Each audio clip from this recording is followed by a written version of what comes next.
The Birth of Rome, A Mythic Beginning, 753 BCE.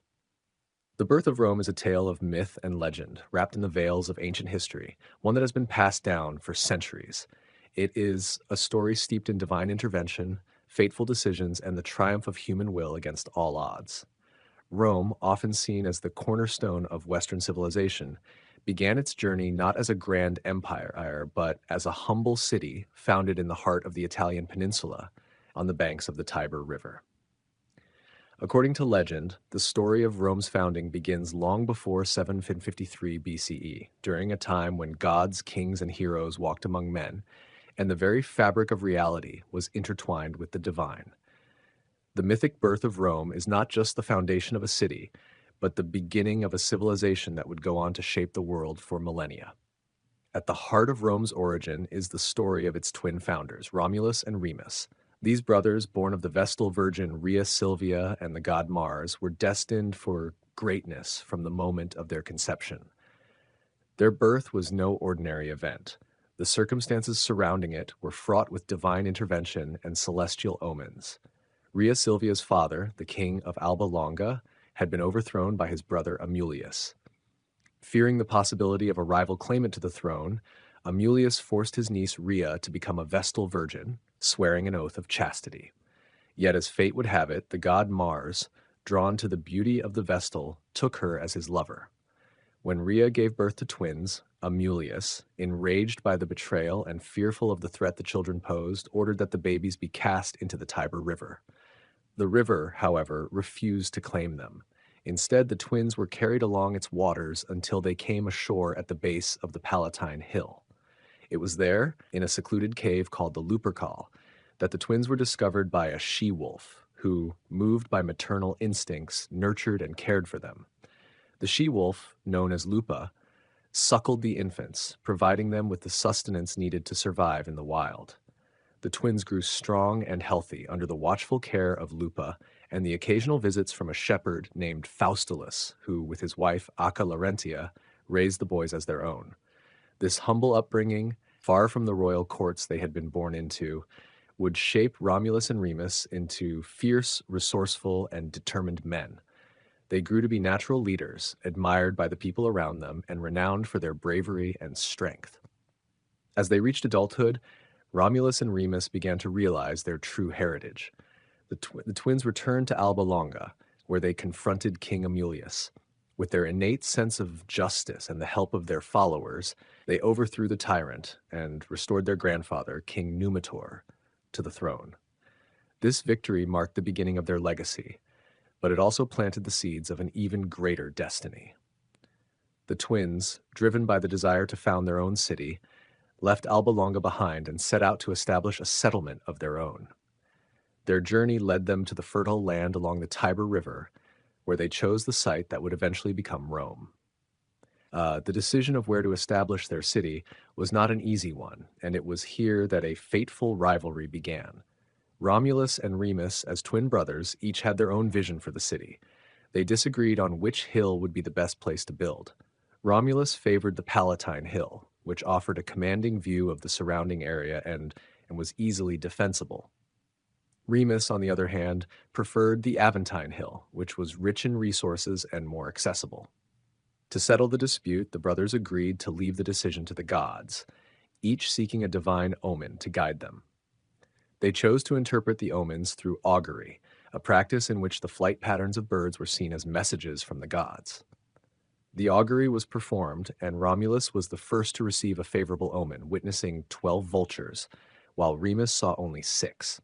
This sign, interpreted as a divine endorsement of Romulus's vision, led him to declare the Palatine Hill as the chosen site for the new city. However, Remus, ever defiant, scoffed at his brother's interpretation of the omen. In a moment of mockery, he leaped over Romulus's newly constructed boundary wall, a gesture that was seen as an insult to Romulus's authority. Enraged by the disrespect, Romulus struck his brother down, killing him. This tragic event marked the first bloodshed in the history of Rome, setting the tone for the city's future, a city built on both noble ideals and harsh realities. Romulus, now the sole ruler, went on to establish the foundations of the city, naming it after himself, Rome. The birth of Rome, however, was not without its challenges. In the early days of the city's existence, Romulus faced the problem of populating his fledgling settlement. The city, though strategically located, was small and lacked the resources and manpower to sustain itself. Romulus, a pragmatist and a leader of action, came up with a bold solution. He invited neighboring peoples to a grand festival, one that would lure them into the city with promises of entertainment and diversion. As the festival unfolded, Romulus ordered his men to abduct the daughters of the neighboring Sabines, an act that would come to be known as the Rape of the Sabine Women.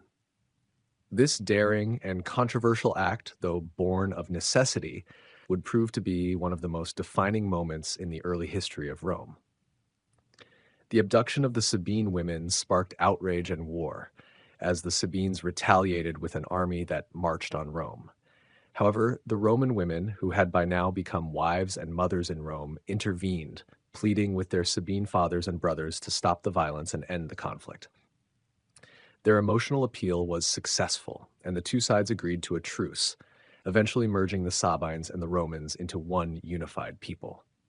This act of unity would be remembered as a symbol of Rome's ability to overcome internal and external strife through diplomacy and determination.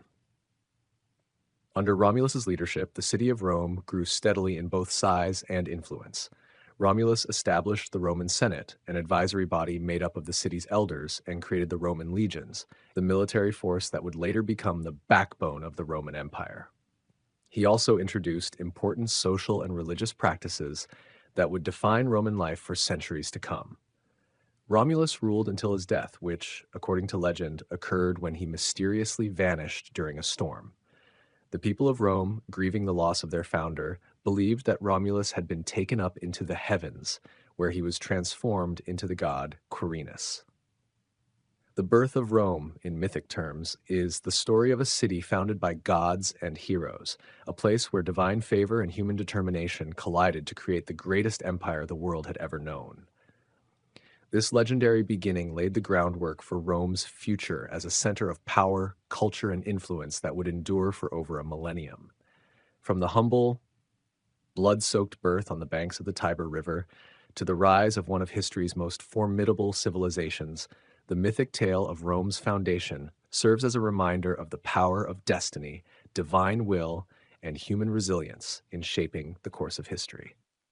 As the years passed, Rome grew into a formidable force, but its early years were still marked by struggles and the constant challenge of securing its survival and expansion. Romulus's reign, although transformative, was only the beginning of a long and tumultuous journey for the Roman people. After his mysterious disappearance, the leadership of Rome passed to a series of kings, each one playing a crucial role in the development of the city and its institutions. Following Romulus, the next king was Numa Pompilius, who focused on the spiritual and religious foundations of Rome. Numa is often credited with establishing many of the city's religious rituals and institutions, such as the creation of the Roman calendar and the establishment of the priesthoods. His reign was marked by peace and stability, a stark contrast to Romulus's more martial rule. Numa's reign showed the Romans that their city was not only built on military might, but also on a strong moral and spiritual foundation, which would be crucial in the city's growth and unity. Following Numa, the monarchy of Rome saw periods of prosperity as well as upheaval, with leaders like Tullus Hostilius, who sought to expand Roman influence through war, and Ancus Marcius, who focused on infrastructure and establishing colonies to further strengthen Rome's reach. Under their leadership, Rome began to extend its control over neighboring regions, turning what was once a small settlement into a powerful city-state. Despite these advances, the Roman monarchy was not to last forever. In 509 BCE, after a series of kings, the last of whom, Tarquinius Superbus, was overthrown, the Romans decided that monarchy was no longer the path they wished to follow. This marked the transition from a kingdom to a republic, a pivotal moment in Roman history. The overthrow of the monarchy and the establishment of the Roman Republic was not just a political change. It was a moment that defined Rome's identity as a city of the people, governed by laws, ideals, and shared ambitions. Thus, the mythic beginnings of Rome in 753 BCE rooted in divine fate and human conflict, laid the foundation for a civilization that would rise to unprecedented heights. From its humble and mythic origins, Rome would grow into the heart of an empire that would influence the course of history for centuries. Its rise was a testament to the resilience of its people and the continuing power of its founding myths, which reminded them of their humble yet divine origin.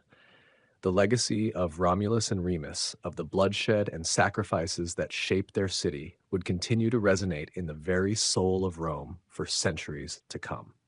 Romulus and Remus, the founding of the Eternal City. The story of Romulus and Remus, the legendary twins who are said to have founded Rome, is one of the most iconic and enduring myths of ancient Rome. Their tale is woven into the fabric of the city's origins, providing a narrative that intertwines themes of fate, violence, and divine intervention. The myth of Romulus and Remus, however, is not just a story about the birth of a city. It is a tale that echoes the profound Roman values of honor, strength, and the will to conquer destiny. According to the myth, Romulus and Remus were the sons of Rhea Silvia, a Vestal virgin, and Mars, the god of war. Their birth was, in itself, a significant event, one marked by divine prophecy and royal intrigue. Rhea Silvia, the daughter of Numitor, the king of Alba Longa, had been forced into the role of a Vestal virgin by her uncle, Amulius, who had seized the throne from her father. Amulius, fearing that Rhea Silvia's children might one day seek to reclaim the throne, ordered that she remain celibate. However, Mars, the god of war, visited her in secret, and she became pregnant with twins. The birth of Romulus and Remus was seen as a sign that the gods had chosen them for a great destiny. Their birth, however, was also a threat to the power of Amulius, who feared that the boys would one day overthrow him. In a ruthless attempt to eliminate the threat, Amulius ordered that the twins be drowned in the Tiber River. The river, however, did not prove to be their grave. Instead, the river carried the infants to safety, and they were washed ashore near the site that would later become the city of Rome. At this point, the myth takes a dramatic turn, as the twins were discovered by a she-wolf, known as Lupa, who nurtured them in her cave, the Lupercal, at the foot of the Palatine Hill. The she-wolf, a symbol of Rome's strength and resilience, suckled the twins, and they were cared for by the she-wolf until they were found by a shepherd named Faustulus.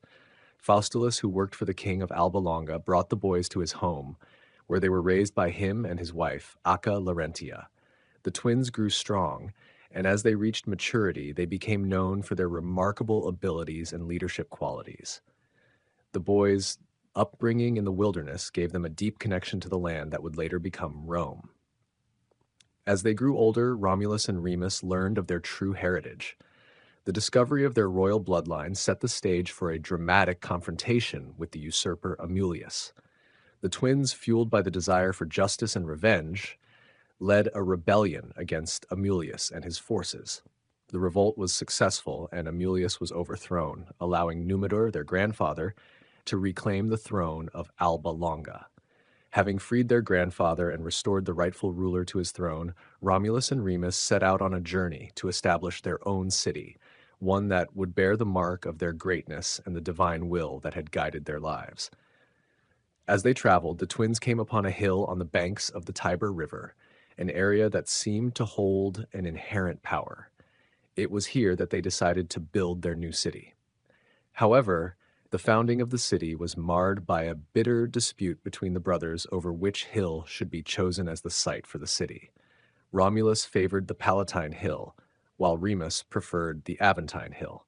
The disagreement escalated, and the brothers sought a divine sign to resolve the conflict.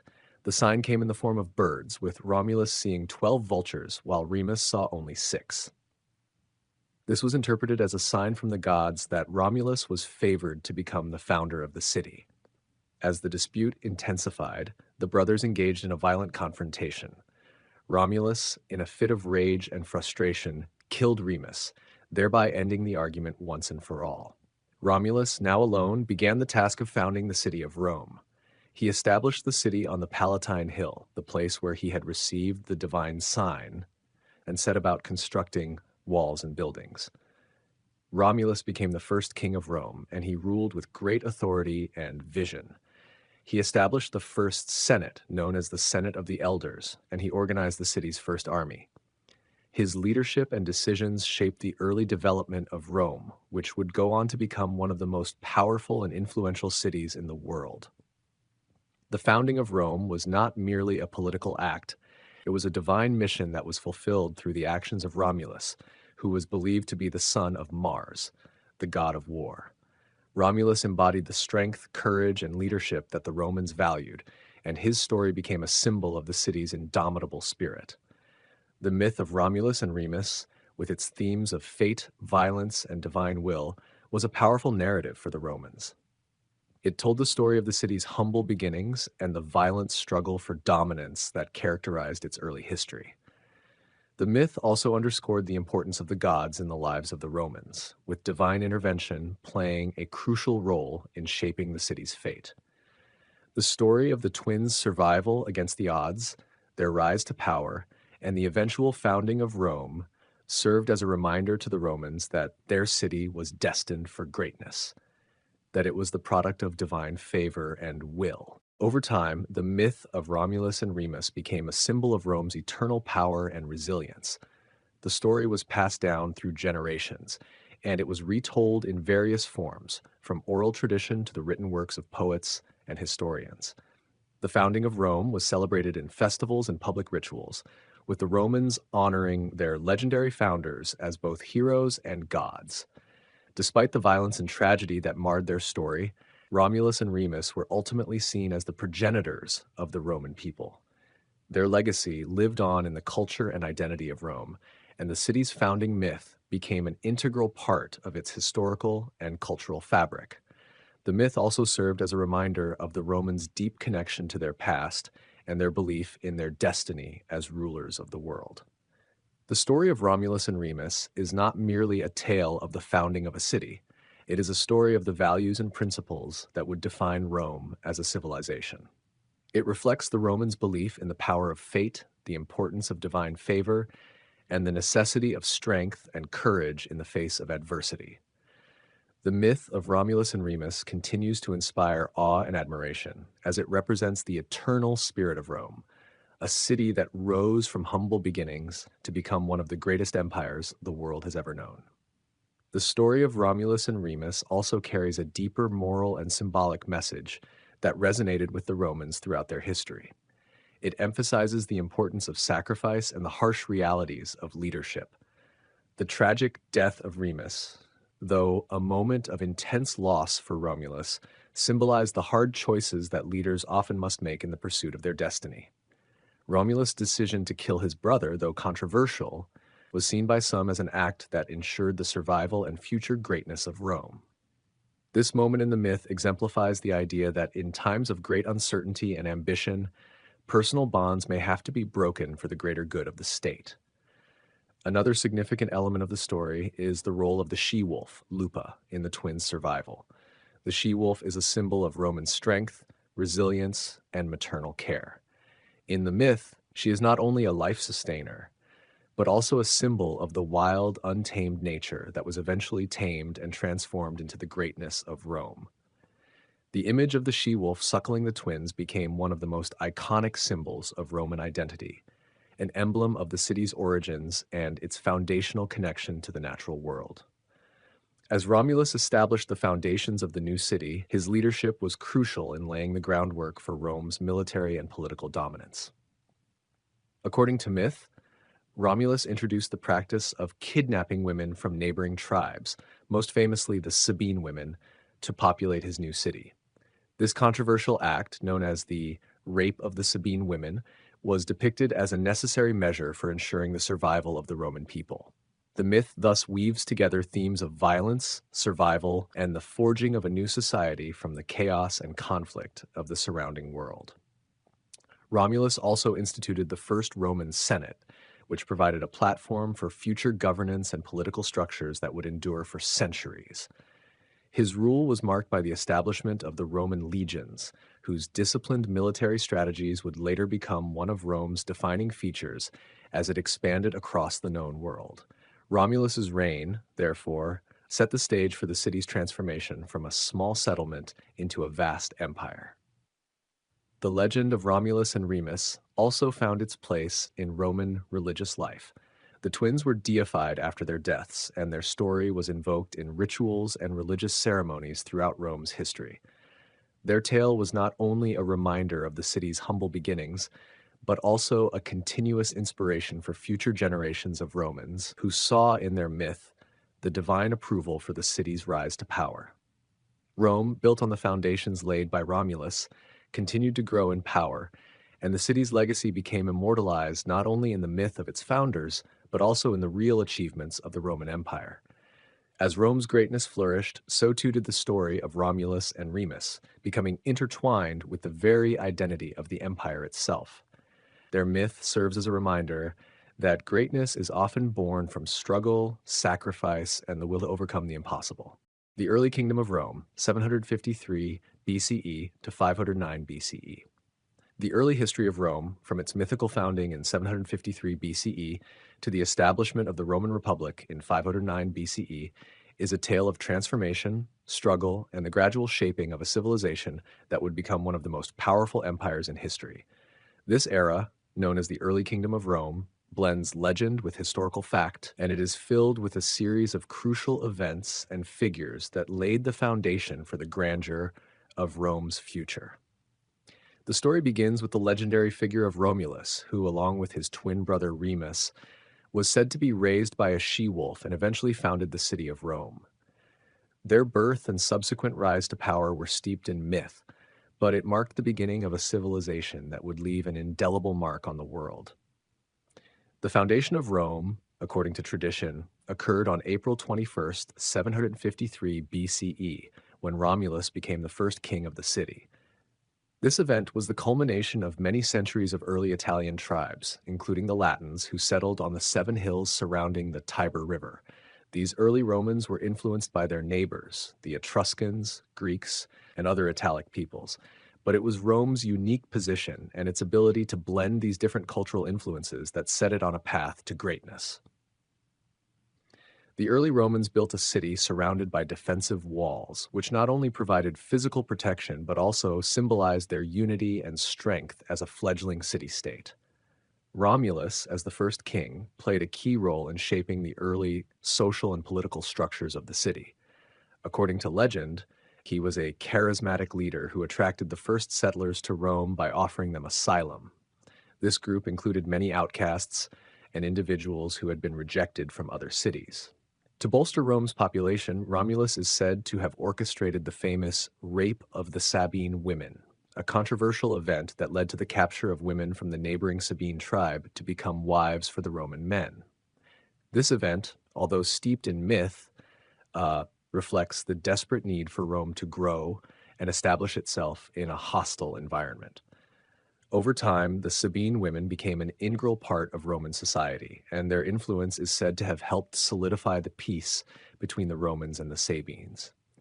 Romulus ruled Rome for several decades, during which he focused on the city's military and religious foundations. He established the Roman legions, a military force that would become a central institution in the Roman Empire's future expansion. He also founded key religious practices and institutions, which would later play a significant role in Roman society.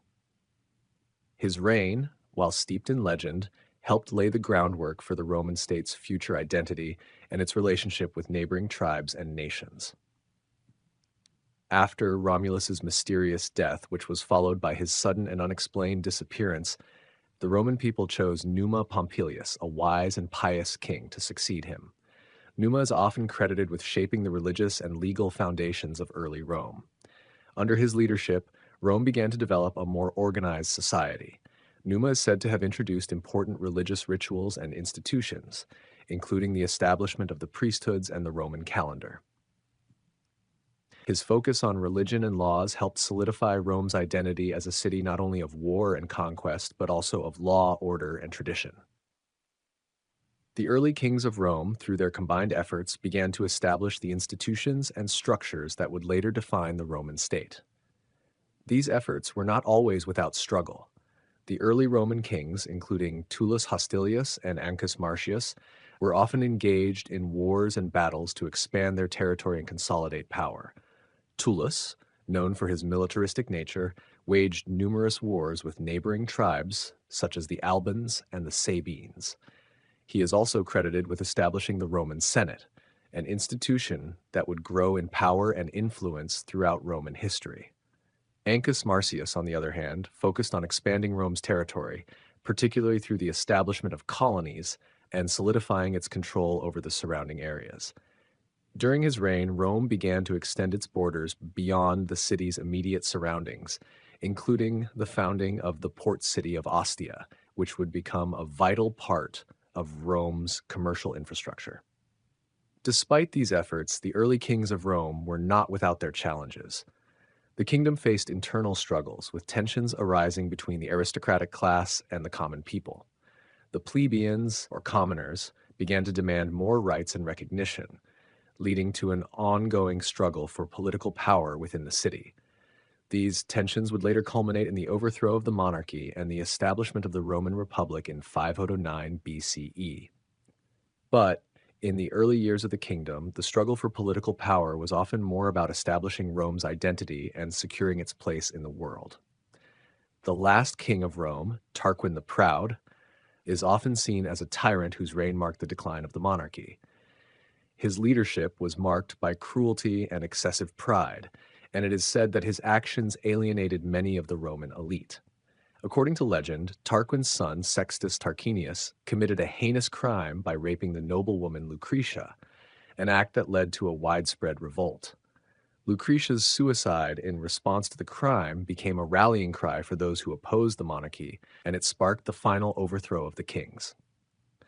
The rebellion led to the establishment of the Roman Republic, marking the end of the early kingdom of Rome and the beginning of a new chapter in the city's history. The overthrow of the monarchy and the establishment of the Roman Republic in 509 BCE was a pivotal moment in the history of Rome.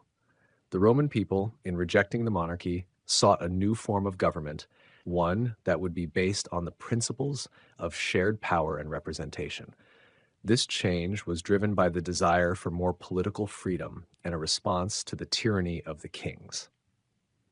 The legacy of the early kingdom, however, lived on in the institutions, military traditions, and religious practices that the Romans carried with them into the Republic and later into the empire. The early kingdom of Rome was a period marked by legendary foundations, early territorial expansion, and the development of political and social institutions. Although it was relatively short-lived, its impact on the history of Rome cannot be understated. The early kings laid the groundwork for the Roman state, blending military might with legal and religious structures that would define the city for centuries to come. It was a time of great myth and historical transformation, a time when Rome took its first steps toward becoming the epicenter of an empire that would span continents and shape the course of history.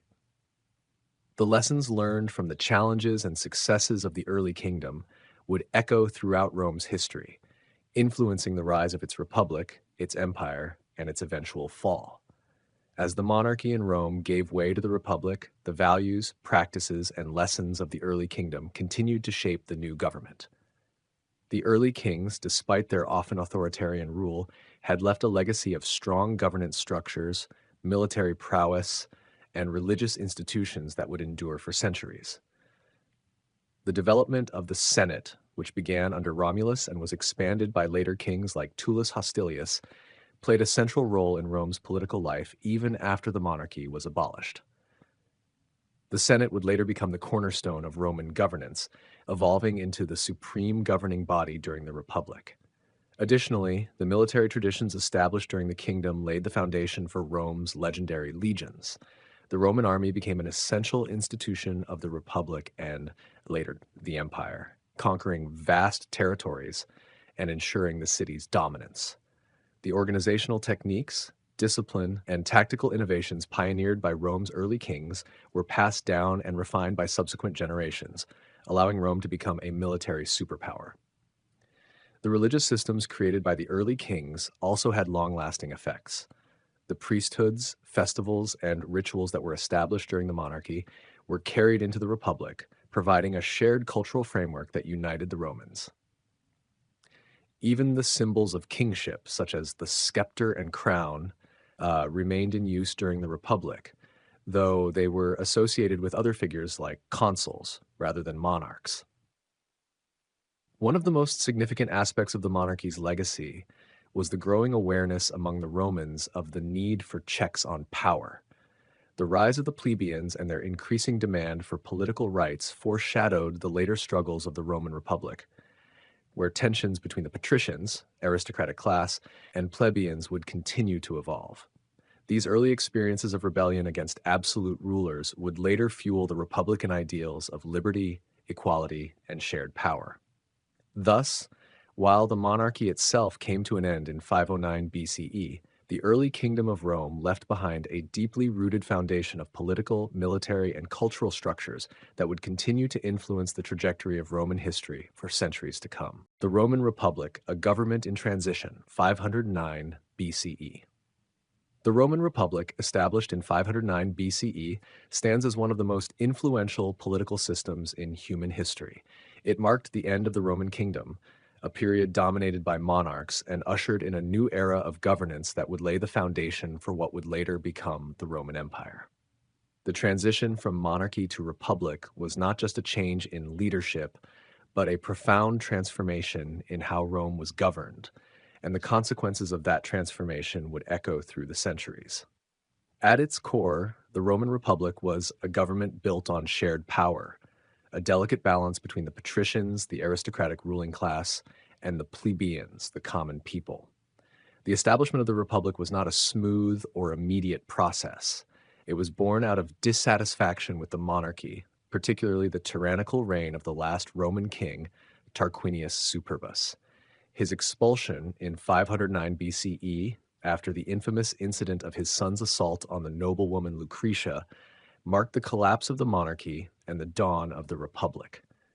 The struggle between the patricians and plebeians would become a defining feature of the Republic, leading to a series of political and social reforms aimed at balancing power between these two groups. In the early years of the Republic, power was largely concentrated in the hands of a small group of patricians who held most of the political offices and had control over the military and the government's decision-making. The plebeians, despite being the backbone of Rome's economy and military, had little to no influence in the political process. This imbalance of power led to tensions and frequent conflicts between the two classes. One of the most significant early events in the Republic's history was the creation of the 12 Tables, a set of laws codified in 450 BCE. Prior to this, Roman law was not written down and justice was often arbitrary, subject to the whims of the aristocratic magistrates. The 12 Tables were a major step toward transparency and fairness in Roman governance, as they provided a written record of laws that applied to all citizens, regardless of their social class. This was a key moment in the development of the Republic's legal framework and a cornerstone of Roman law that would influence legal systems in the Western world for centuries to come. Despite this important development, the social divide between the patricians and plebeians remained a critical issue. Over time, the plebeians began to demand more rights and representation, leading to a series of political struggles known as the Conflict of the Orders. This period of social and political upheaval was marked by the plebeians' struggle to gain access to political offices, particularly the consulship, the highest office in the Republic. The plebeians were able to achieve some important victories in this struggle, most notably the creation of the office of the tribune of the plebs in 494 BCE. The tribunes were elected officials who represented the interests of the plebeians and had the power to veto actions taken by magistrates that they deemed harmful to the plebeian class. The tribunes' ability to intervene in the legislative process was a significant power shift and represented a critical victory for the plebeians in their long battle for political representation. By the mid-5th century BCE, the Republic had begun to stabilize, but the balance of power between the patricians and plebeians remained fragile. Rome faced external threats, including invasions by the Gauls in 390 BCE, which tested the strength and unity of the Republic. The Roman response to these invasions demonstrated the resilience of the Republic and its ability to unite the various classes in times of crisis. The military was the backbone of Roman power, and it was composed largely of plebeians. However, it was also dominated by the patricians, who held the highest military offices and controlled the distribution of land and resources. The military's dual role, both as a tool for defending Rome and as a means of advancing political agendas, became one of the defining features of Roman society. The military was not just a force for conquest, it was also a vehicle for social mobility. Successful generals could use their military victories to gain political power, and many prominent political leaders, such as Gaius Marius and Pompey the Great, rose to prominence through their military achievements. As Rome expanded its territories and came into contact with other powerful civilizations, its political structure began to evolve. The Republic was increasingly influenced by the practices of other Mediterranean powers, particularly the Greek city-states. The influence of Greek culture, especially in the fields of philosophy, politics, and art, began to seep into Roman society, and this cultural exchange helped shape the intellectual and political life of the Republic. Despite its successes, the Roman Republic was not without its flaws. The continued dominance of the patricians, the persistent social inequality, and the concentration of power in the hands of a few wealthy families led to increasing discontent among the plebeians. By the 2nd century BCE, Rome's political system began to show signs of strain. The expansion of Rome's empire brought new wealth and resources, but it also created new divisions within Roman society. The rich grew richer, while the poor, especially the rural plebeians, faced increasing hardships. The growing inequality led to widespread unrest, and the Republic's institutions, designed to balance power, were increasingly unable to address the demands of the people. This period of instability marked the beginning of the end for the Roman Republic. The political chaos of the 1st century BCE, marked by the rise of populist leaders like the Gracchi brothers and the military ambitions of individuals like Julius Caesar, highlighted the deep divisions within Roman society. The Republic's failure to effectively manage its territorial expansion, social unrest, and political corruption would eventually lead to its downfall. Julius Caesar's rise to power, culminating in his appointment as dictator for life in 44 BCE, marked the final nail in the coffin for the Roman Republic. Despite his initial popularity and military successes, Caesar's accumulation of power was seen as a direct challenge to the Republic's traditional system of government. His assassination in 44 BCE by a group of senators, led by Brutus and Cassius, was an attempt to restore the power of the Senate, but it ultimately led to even greater instability. The political vacuum left by Caesar's death paved the way for the rise of his adopted heir, Octavian, later Augustus, who would eventually become the first Roman emperor. Augustus's reign marked the official end of the Roman Republic and the beginning of the Roman Empire. However, the legacy of the Republic lived on. The political structures and ideas developed during the Republic continued to influence Roman governance under the Empire. Concepts like the Senate, the consuls, and the notion of civic duty would persist, albeit in a different form, under imperial rule. The Roman Republic, despite its flaws and eventual collapse, set the stage for the rise of one of the greatest empires in history. Its ideals of civic participation, legal fairness, and political balance left a lasting impact on Western political thought. As the Roman Republic continued to evolve, the intricacies of its political system were tested repeatedly by internal and external pressures. One of the most notable challenges during the Republic's later years was the increasing involvement of the military in political affairs. Rome's expanding empire meant that military leaders who gained fame through their victories in distant lands also acquired significant political influence. Generals like Gaius Marius, Lucius Cornelius Sulla, Pompey the Great, and Julius Caesar were not just military figures, but became central to the Republic's political landscape. Their ability to command loyalty from legions gave them immense power, often undermining the authority of the Senate and other republican institutions. Gaius Marius, for instance, introduced significant military reforms in the late 2nd century BCE, which made the Roman army more professional by recruiting the landless poor, or proletarii, into the legions. This shift had long-lasting implications, as soldiers now had more direct loyalty to their generals than to the state.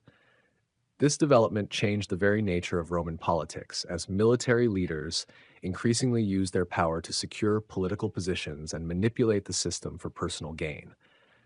The rise of populist leaders further eroded the republican system. The Gracchi brothers, Tiberius and Gaius, attempted to implement reforms aimed at redistributing land to the poor, but their actions angered the Senate, which viewed their reforms as a threat to its power. Their efforts, though well-intentioned, were met with violence, and both brothers were eventually murdered. The Gracchi's fate demonstrated the growing volatility of Roman politics and the increasing willingness of factions to use force rather than negotiation to achieve their goals.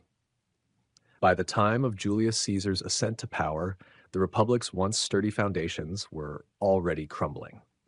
The rise of Caesar, who leveraged his military conquests to gain power, further exposed the vulnerabilities of a system that struggled to adapt to the pressures of imperial expansion. The Senate's inability to rein in Caesar's ambitions led to his appointment as dictator for life, an act that many saw as the final blow to the republican system. While Caesar's assassination in 44 BCE was meant to restore the Republic, it merely paved the way for the rise of his heir, Augustus, and the eventual establishment of the Roman Empire. Thus, the legacy of the Roman Republic, with its experiments in governance, participation, and balance of power, remains crucial in understanding the political evolution of the Western world. The eventual transition from republic to empire did not erase the Republic's ideals, but transformed them into new forms. While the Republic itself may have fallen, its impact on political theory, law, and governance endured throughout history. The Roman Republic's rise and fall serve as a testament to the complexities and challenges of maintaining a democratic system amidst the realities of military power, social inequality, and political ambition. The struggle of the orders, plebeians versus patricians. In the annals of Roman history, few conflicts were as consequential as the struggle of the orders, a protracted social, political, and economic conflict that took place over several centuries. At its heart, this struggle was a contest for power and rights between two distinct social classes of Rome, the plebeians, the commoners, and the patricians, the aristocracy. These two groups formed the backbone of Roman society, but their relationship was anything but harmonious. The patricians, who claimed descent from the original Roman families, held most of the political power and wealth, while the plebeians, despite being the majority, were largely excluded from political offices, legal rights, and economic privileges. The tension between these two groups was not simply a matter of class struggle, it was a battle for the very soul of the Roman Republic. The origins of the struggle of the orders can be traced to the early days of the Roman Republic, founded in 509 BCE, following the overthrow of the monarchy. In the fledgling republic, the patricians quickly consolidated power, establishing a government that largely favored their interests. The Senate, which held significant sway over Roman politics, was made up almost exclusively of patricians, and the consuls, the highest elected officials in the republic, were also from the elite class. For the plebeians, this meant that they had little say in the governance of the republic, despite constituting the majority of the population. The plebeians were primarily farmers, laborers, and soldiers, and yet they had no representation in the government. This disparity created resentment and a sense of injustice among the plebeians, who began to demand more rights and greater political representation. One of the first signs of the tension between the plebeians and the patricians came in 494 BCE, when the plebeians, frustrated with their lack of political power and economic hardship, staged a massive strike. This event, known as the secession of the plebs, saw the plebeians leave the city of Rome en masse, withdrawing to the Sacred Mount, just outside the city walls. This was a bold and unprecedented act of protest, and it effectively paralyzed the functioning of the city. With the plebeians absent, the patricians realized the critical role the common people played in Rome's economy and military.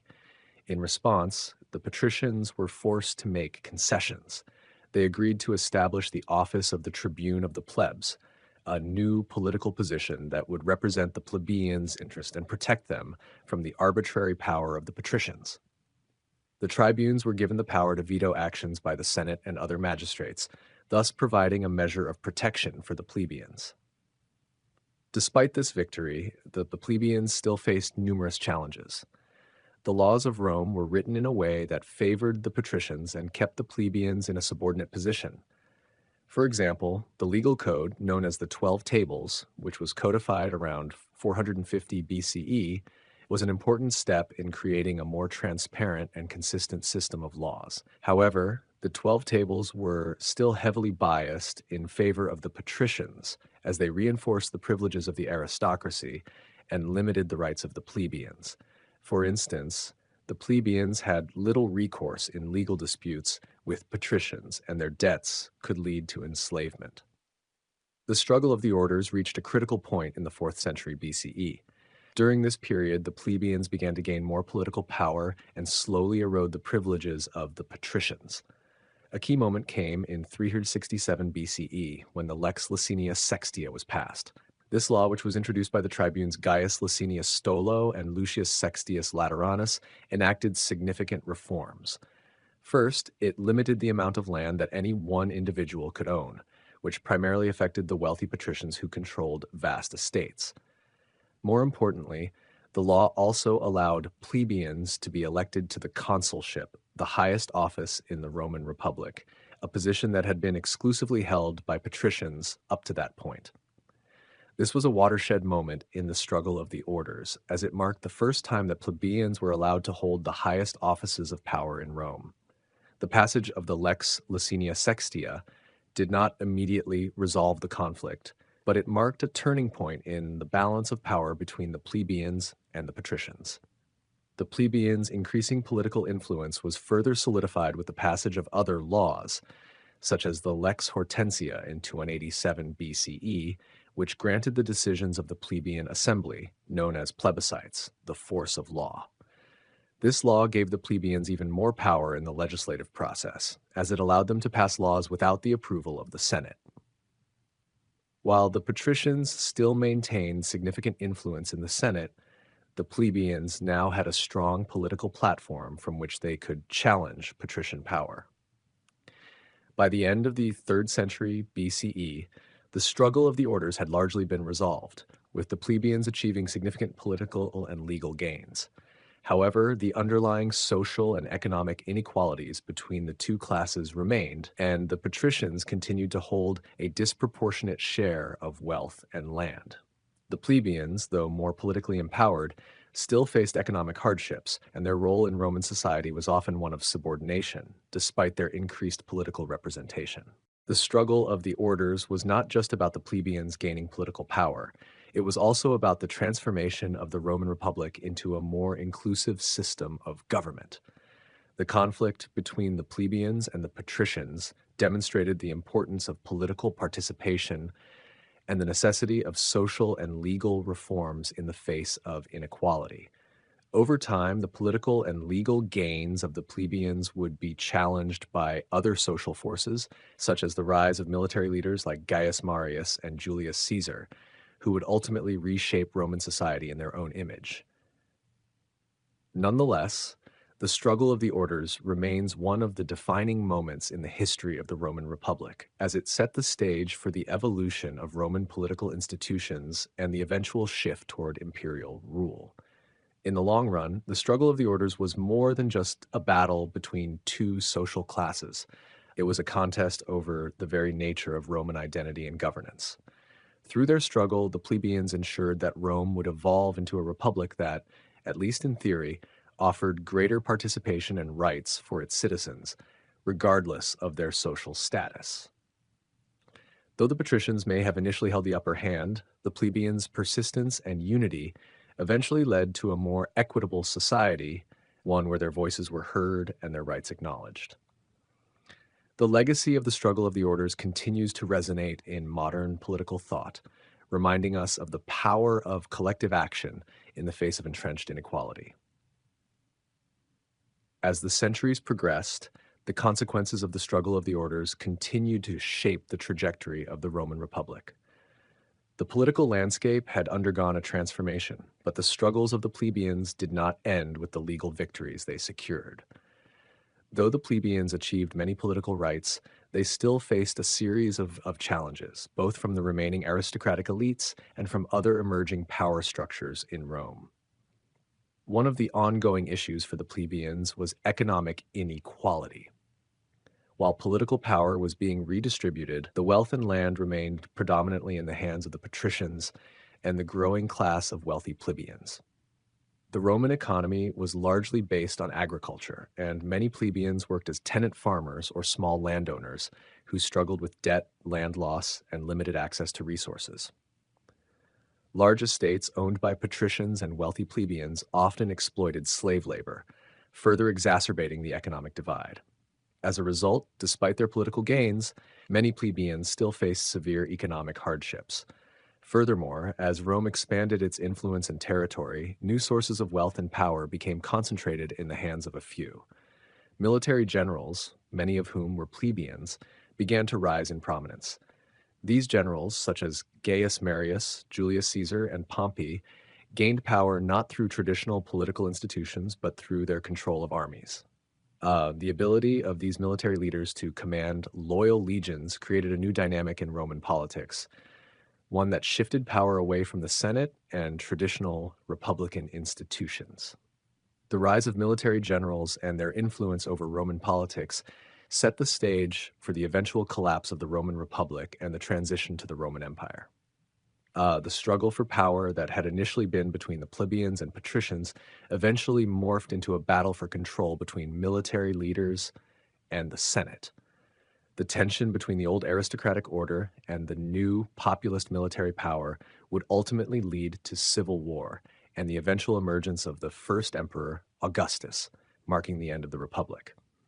In many ways, the struggle of the orders represented the beginning of a larger transformation in Rome, one that reflected the fluidity of power, the social and economic tensions within society, and the changing nature of Roman identity. The legacies of both the plebeians and the patricians shaped Rome's evolution, influencing its institutions and contributing to the political shifts that would define the empire. Though the plebeians had achieved their initial goals, the struggle for political, economic, and social equality was far from over. The Roman Republic was a complex and dynamic society, and the evolution of its power structures would continue to influence the course of history. The rise of Roman military power, conquests, and expansion. In the early days of Rome, its military was a tool for survival, a force that was crucial for defending its small, burgeoning city-state. Yet, over the centuries, this same military would become the cornerstone of one of the most powerful empires the world has ever known. The rise of Roman military power is not merely the story of battles and conquests. It is a tale of strategic brilliance, disciplined soldiers, and a culture that revered warfare.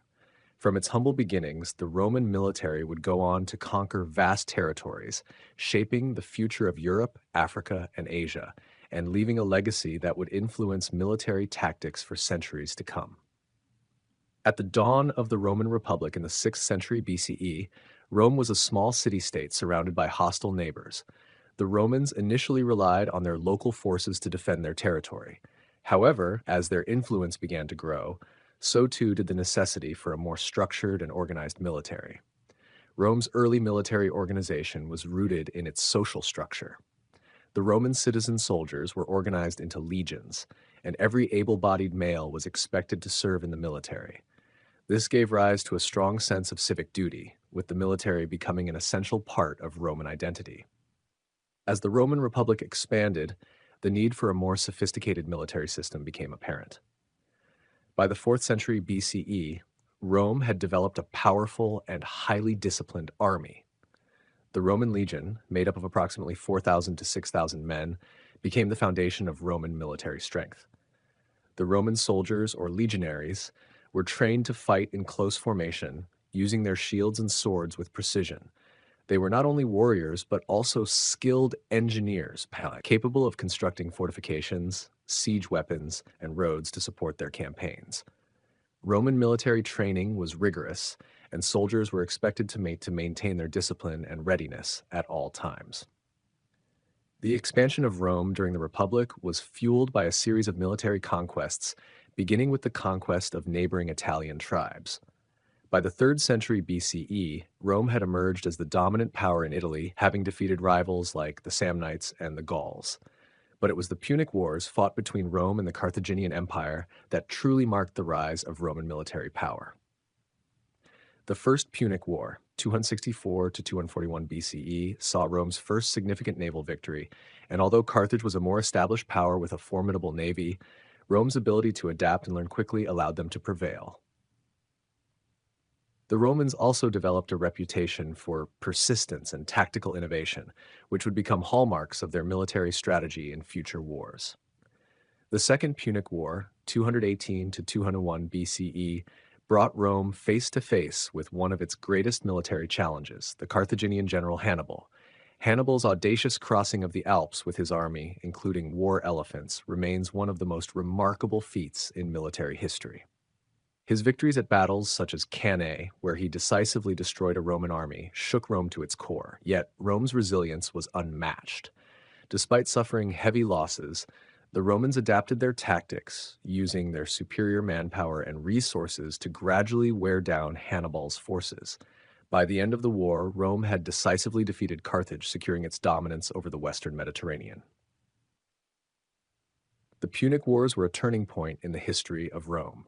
They demonstrated not only the power of Roman military organization, but also the strategic genius of Roman commanders. After the defeat of Carthage, Rome turned its attention to the eastern Mediterranean. The conquest of Greece, Macedonia, and Asia Minor expanded Rome's influence into the heart of the Hellenistic world. Rome's victories over the Greek states, particularly at the Battle of Corinth in 146 BCE, solidified its control over Greece, making it a province of the Roman Republic. As Rome's military power grew, so did its influence over its vast empire. The Roman legions were now present in every corner of the Mediterranean world, from Spain to the Middle East. Roman soldiers were no longer simply defenders of their homeland.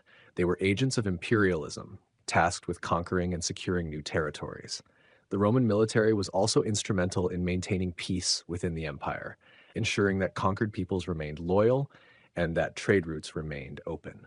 The Roman system of roads and military posts allowed for rapid communication and troop movement, making it easier for the empire to respond to internal and external threats. By the 1st century BCE, Rome was a dominant superpower, but it was also facing internal turmoil. The expansion of the empire had led to a growing divide between the wealthy elite and the impoverished masses. The Roman military, which had been a force for unity and expansion, now became embroiled in the internal politics of the Republic.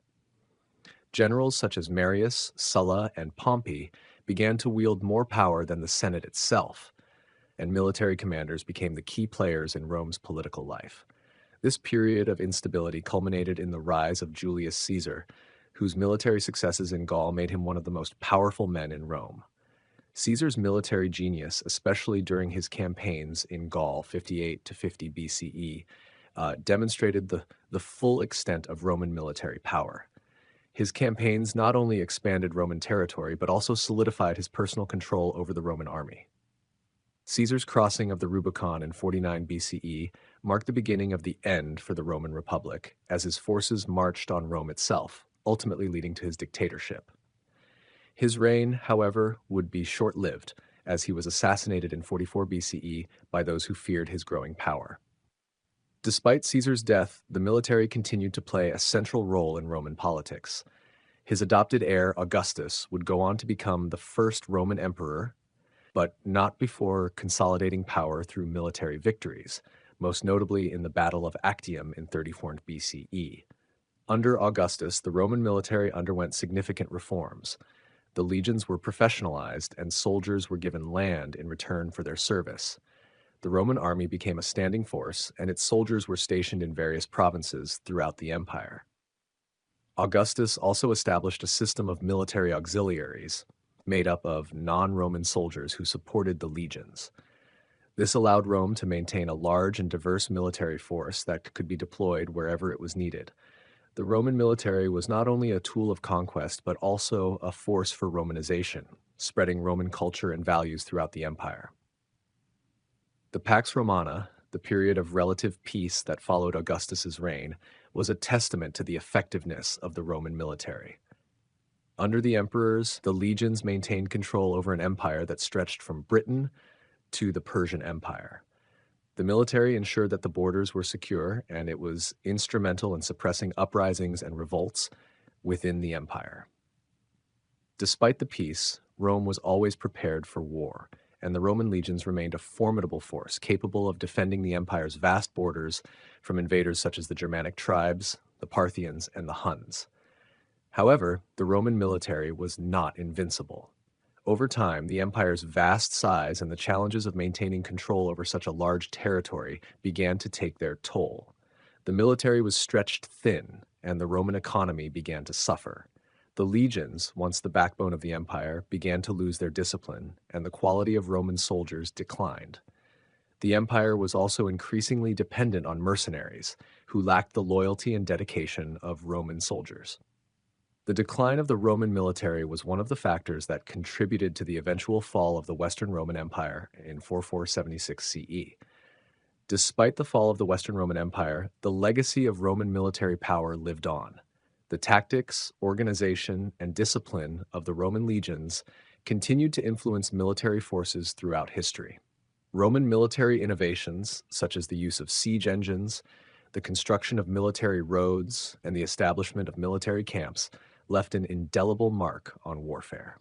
The Roman military system was the model for later empires, from the Byzantine Empire to the Holy Roman Empire, and its influence can still be seen in modern military strategy.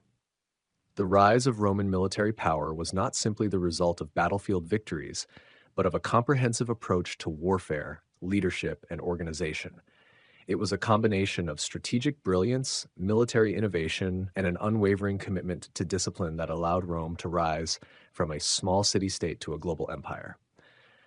The Roman military was not just a force for conquest. It was a symbol of Roman strength and unity, and it played a pivotal role in shaping the world as we know it today. The Punic Wars, Rome's battle with Carthage. The Punic Wars stand as one of the most defining periods in the history of ancient Rome, marked by a fierce struggle for supremacy between Rome and Carthage. These wars, spanning from 2 to 64 BCE to 146 BCE, would ultimately shape the trajectory of the Mediterranean world, laying the foundation for Rome's rise to dominance.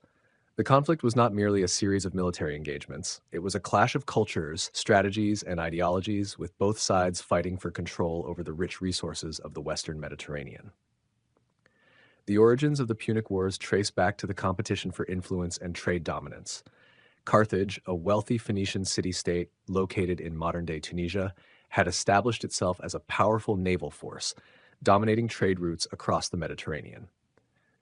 On the other hand, Rome, initially a small city-state, had rapidly grown in influence and territorial control, primarily through its military prowess. As Rome expanded its power, it began to encroach on territories that Carthage had long considered its own. This inevitable clash led to the outbreak of the First Punic War in 264 BCE, setting the stage for one of history's most brutal rivalries. At the onset of the First Punic War, neither Rome nor Carthage could have predicted the scale and intensity of the conflict that would follow. The war began over control of Sicily, a strategically important island at the crossroads of major trade routes. Sicily had long been a target for both powers, with the city of Messana serving as a flashpoint. When the Mamertines, a group of mercenaries, called for Roman assistance against Carthaginian forces, Rome saw an opportunity to challenge Carthage's influence in the region. The Romans, despite having limited naval experience, quickly adapted, building a fleet to rival Carthage's renowned navy. The war that followed would be largely naval, with both sides engaging in a series of bloody and costly battles. The Romans, traditionally land-based fighters, were forced to innovate and adapt to naval warfare. One of the most significant Roman contributions to naval tactics was the invention of the corvus, a boarding device that allowed Roman soldiers to board enemy ships and turn naval engagements into hand-to-hand combat, an area where they excelled.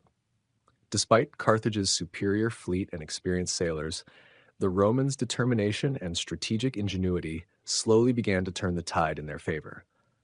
Several major naval battles, including the Battle of Mylae in 260 BCE and the Battle of Ecnomus in 256 BCE, showcased Rome's growing prowess in naval warfare. Rome's victory at the Battle of Agate's Islands in 241 BCE ultimately forced Carthage to sue for peace, ending the First Punic War. However, the peace that followed the First Punic War was far from stable. Carthage, despite its defeat, was not content to rest on its laurels. The Carthaginian general Hamilcar Barca, father of the famous Hannibal, began rebuilding Carthage's power by focusing on Spain, where vast wealth and resources lay untapped. The Second Punic conflict, which would be the most famous and intense of the three wars, erupted in 218 BCE. The Carthaginians, now led by Hannibal Barca, sought revenge against Rome and aimed to break its dominance in the Western Mediterranean once and for all. Hannibal's campaign in the Second Punic War would go down in history as one of the most brilliant military endeavors ever conceived. His audacious crossing of the Alps in 218 BCE with a sizable army and war elephants remains one of the most daring feats in military history. This bold move allowed Hannibal to bring the war directly to Roman soil, catching Rome off guard and forcing the Republic to defend itself on its own territory. The Carthaginian general won a series of stunning victories, including the Battle of Trebia, the Battle of Lake Trasimene, and the infamous Battle of Cannae in 216 BCE. At Cannae, Hannibal inflicted one of the worst defeats in Roman military history, encircling and annihilating a Roman army nearly twice his size. Despite these stunning victories, Hannibal faced significant challenges in exploiting his successes. The Roman Senate, known for its resilience and determination, refused to yield. Rather than fighting Hannibal directly, Rome adopted a strategy of attrition, avoiding major battles and instead targeting Carthaginian supply lines and allies. The Roman general Fabius Maximus, dubbed the Delayer, was instrumental in this strategy, leading to a prolonged war of survival for both sides. Rome's refusal to accept defeat, combined with its ability to raise new armies, allowed it to eventually gain the upper hand. The turning point in the Second Punic War came in 22 BCE, when the Roman general Scipio Africanus defeated Hannibal at the Battle of Zama, located in modern-day Tunisia. Scipio's victory was due in large part to his ability to neutralize Hannibal's war elephants and to his innovative tactics, which outmaneuvered the Carthaginian forces. The defeat at Zama marked the end of the Second Punic War, with Carthage forced to sign a peace treaty that stripped it of its empire and left it significantly weakened. Rome emerged from the war as the dominant power in the Mediterranean, but the scars of the conflict would remain for years to come. After the Second Punic War, Carthage was left broken and humiliated. For a time, the city-state was forbidden from waging war without Rome's permission, and its territory was reduced. Yet, the desire for revenge and the will to restore Carthage's former glory did not dissipate. By the early 2nd century BCE, Rome, emboldened by its victory, began to grow wary of Carthage's potential resurgence. The Senate, led by the influential Cato the Elder, became increasingly convinced that Carthage's mere existence posed a threat to Rome's dominance. Cato's famous cry, "Carthago delenda est," Carthage must be destroyed, echoed throughout Roman political discourse. In 149 BCE, the Third Punic War broke out, a conflict that would ultimately result in the complete annihilation of Carthage. Unlike the previous wars, the Third Punic War was marked by Rome's decision to destroy Carthage utterly. After a prolonged siege, the Romans breached the city's walls and, in 146 BCE, sacked Carthage. The Carthaginian people were either killed or sold into slavery, and the city was systematically destroyed, its buildings razed to the ground. The land around Carthage was then cursed, and the once great city was erased from the map.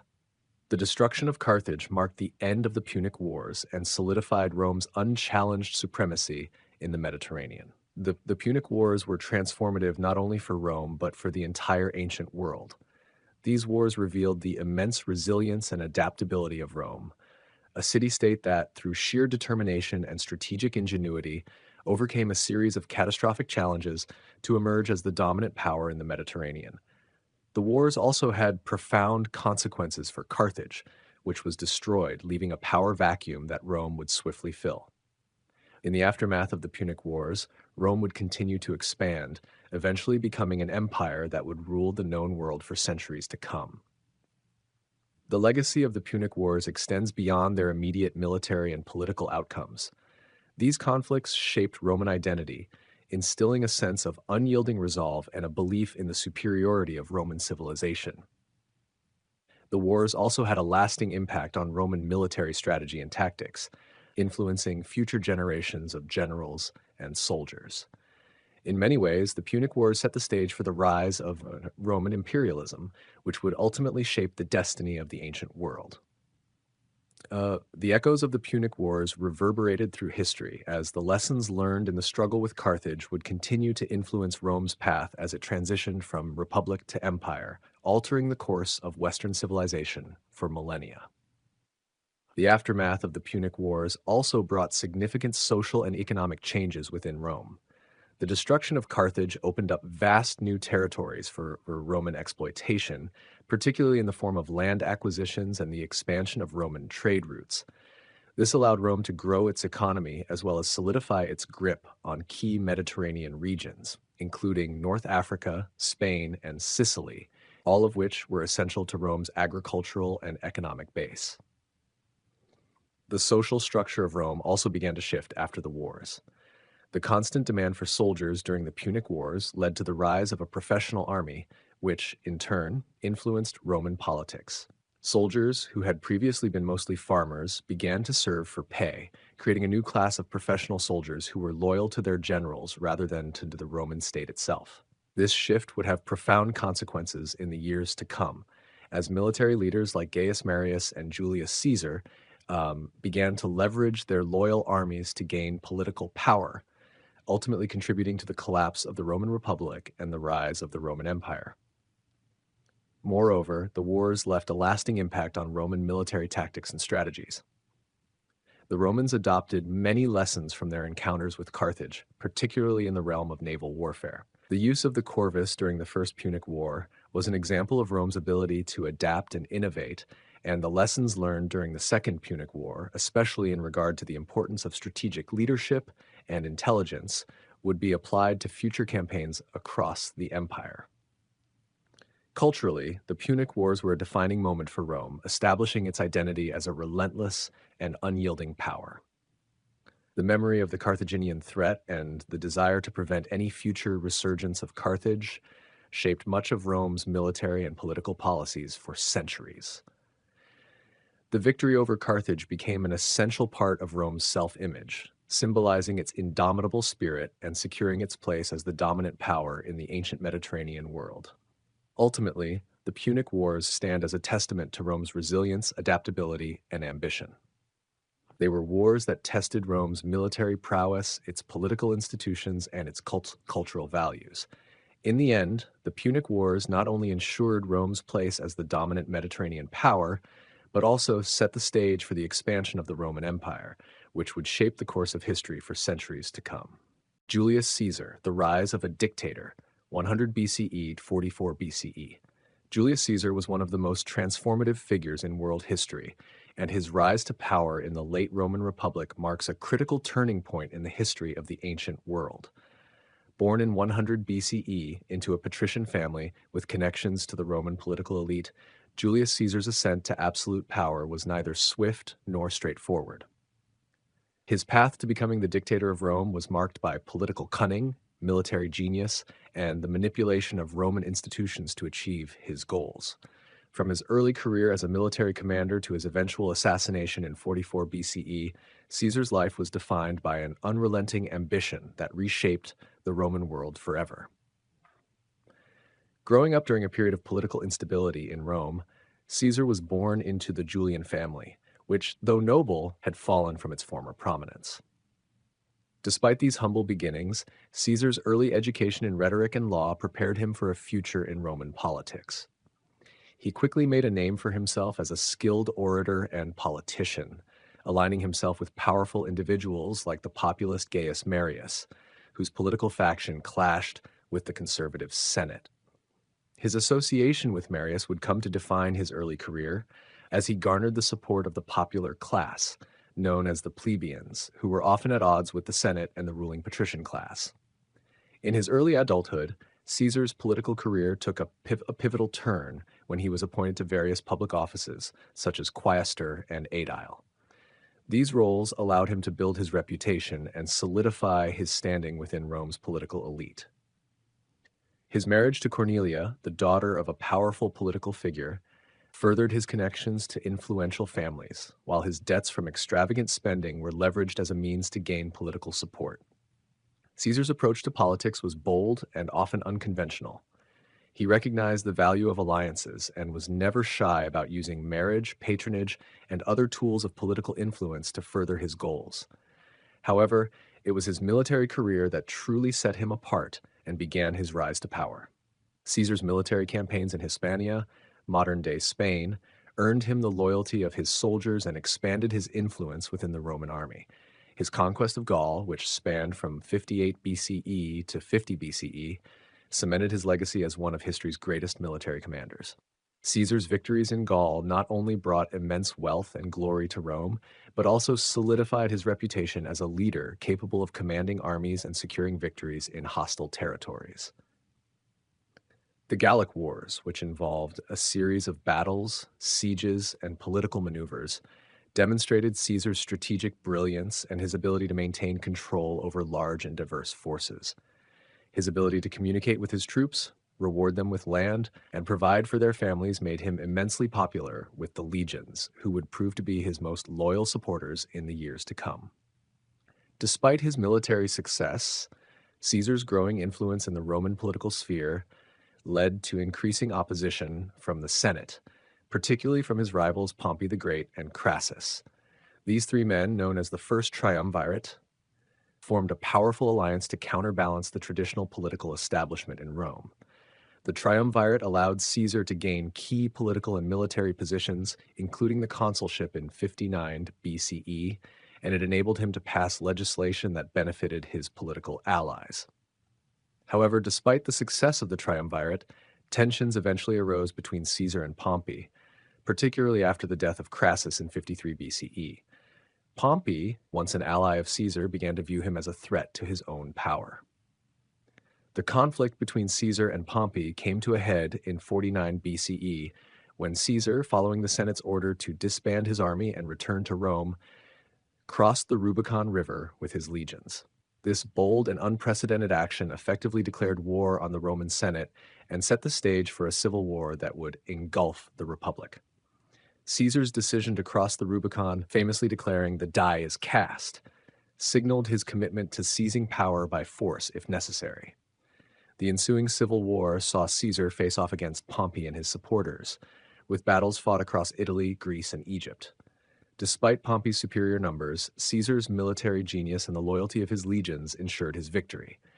In 48 BCE, Pompey was defeated at the Battle of Pharsalus, and shortly thereafter he fled to Egypt, where he was assassinated. With Pompey dead and his enemies defeated, Caesar became the unrivaled leader of Rome. In 46 BCE, he was appointed dictator for 10 years, and in 44 BCE, he was named dictator for life, signaling the culmination of his rise to power. As dictator, Caesar implemented sweeping reforms that transformed Roman society. His reforms included reorganizing the calendar into the Julian calendar, providing land to veterans, and addressing issues of debt and land distribution. He also centralized power in the hands of the executive, weakening the influence of the Senate and the traditional political structures of the Republic. Caesar's political dominance, however, came at a cost. His concentration of power and the centralization of authority were seen by many as a direct threat to the principles of the Roman Republic. His rule, while effective in some areas, led to a growing resentment among the Senate and the elite. Despite his reforms, Caesar's rule was not without controversy. His declaration as dictator for life, in particular, provoked fears that he intended to become a monarch, a position despised by many in Rome. The idea of a single ruler with unchecked power was seen as the antithesis of the Roman Republic, where power was traditionally distributed among elected officials and institutions. A faction of senators, led by Brutus and Cassius, conspired to assassinate Caesar in an effort to restore the traditional republican system.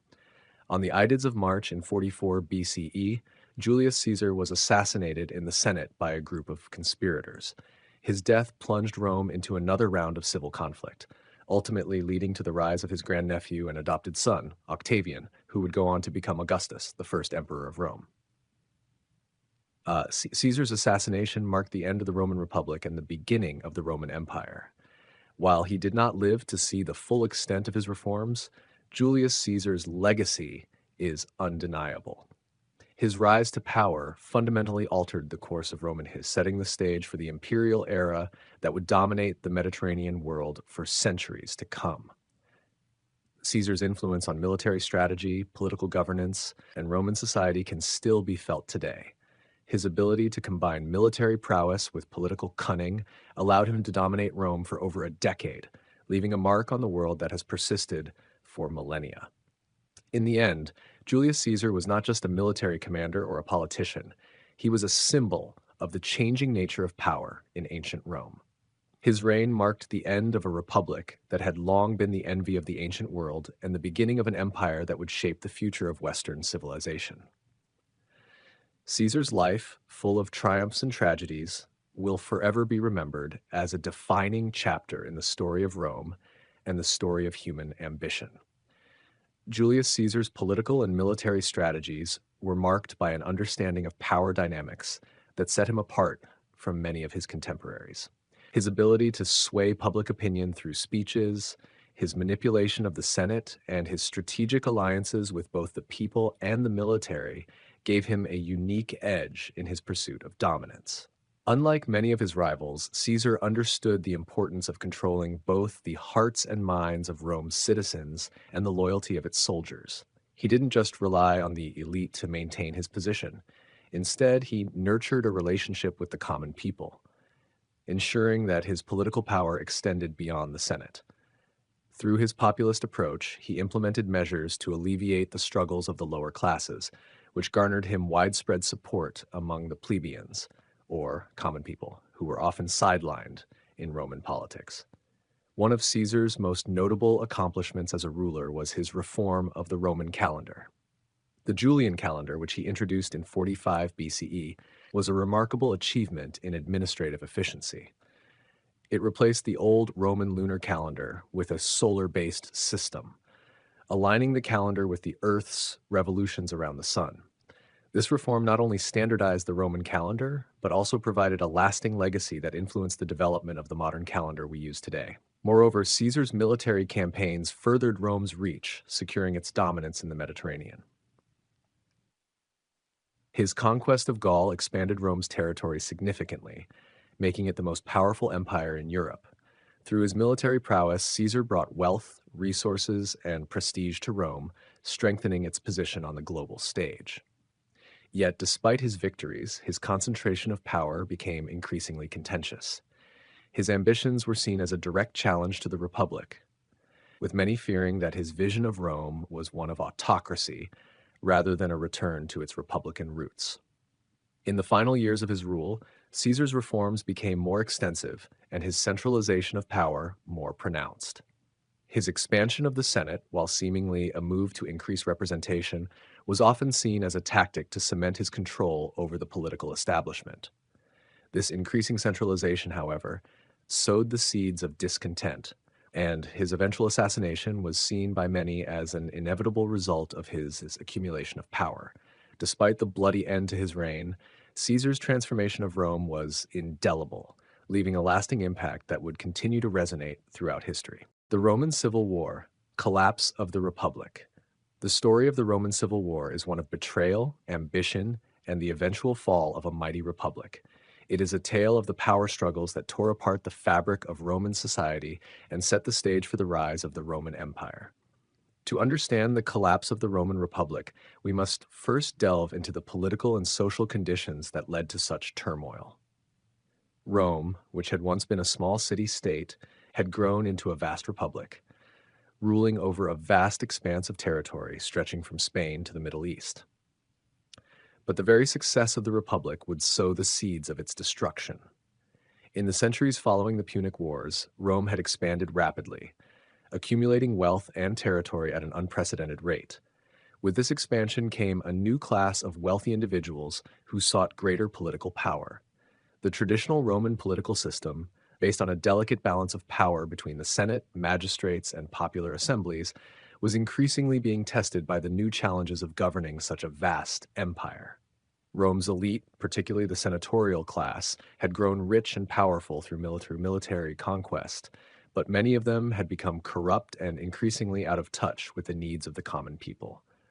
By the time the 1st century BCE arrived, Rome was ripe for conflict. The growing inequality between the aristocracy and the plebeians, the masses who had little political power, was one of the main driving forces behind the civil wars that would follow. The plebeians had been promised land and wealth by populist leaders, but these promises were rarely kept.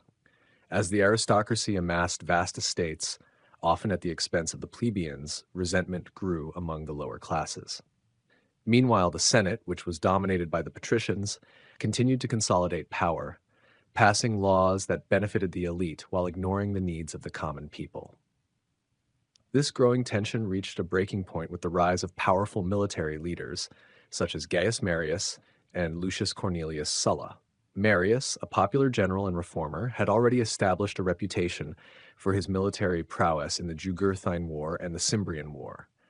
His reforms, particularly his changes to the Roman army, allowed the plebeians to rise through the ranks of the military and achieve greater power. However, his political ambitions made him a target for the Senate, and in 88 BCE he found himself in open conflict with Sulla, a general with deep ties to the aristocracy. The clash between Marius and Sulla would become the first major military conflict in a series of civil wars that would ravage Rome. In 88 BCE, Sulla was elected consul and led his forces to fight against King Mithridates of Pontus. However, Marius, fearing that Sulla's rise to power would threaten his own ambitions, seized control of Rome, forcing Sulla to flee. But this would not be the end of the conflict. Sulla, determined to restore his authority, returned to Rome with his army in 83 BCE and began a bloody campaign to purge his enemies. His victory marked the beginning of a new era in Roman politics, one in which military strength would become the key to political power. Sulla's actions laid the groundwork for the further deterioration of the Roman Republic. After his victory, he took the unprecedented step of becoming dictator, a position that granted him absolute power. He enacted a series of reforms aimed at consolidating the power of the Senate and reducing the influence of the popular assemblies. His reign, however, was marked by brutal violence as he ordered the execution of thousands of his enemies in a series of proscriptions. His dictatorship, though brief, had a profound impact on Rome, further destabilizing the political system and paving the way for future power struggles. After Sulla's death in 78 BCE, the Roman political scene was dominated by a new generation of ambitious leaders, most notably Pompey, Crassus, and Julius Caesar. These men, who would later form the First Triumvirate, had risen to prominence through their military exploits and their ability to gain the support of both the Senate and the people. Pompey, who had earned fame for his victories in the East, returned to Rome in 63 BCE as a hero. He sought to solidify his power by securing political alliances, but his ambitions were tempered by the political realities of the Senate. Meanwhile, Crassus, the wealthiest man in Rome, used his wealth to build a political network, while Caesar, a charismatic and ambitious young man, sought to rise through the ranks of the military and the political elite. The formation of the First Triumvirate in 60 BCE marked the beginning of a new phase in Roman politics.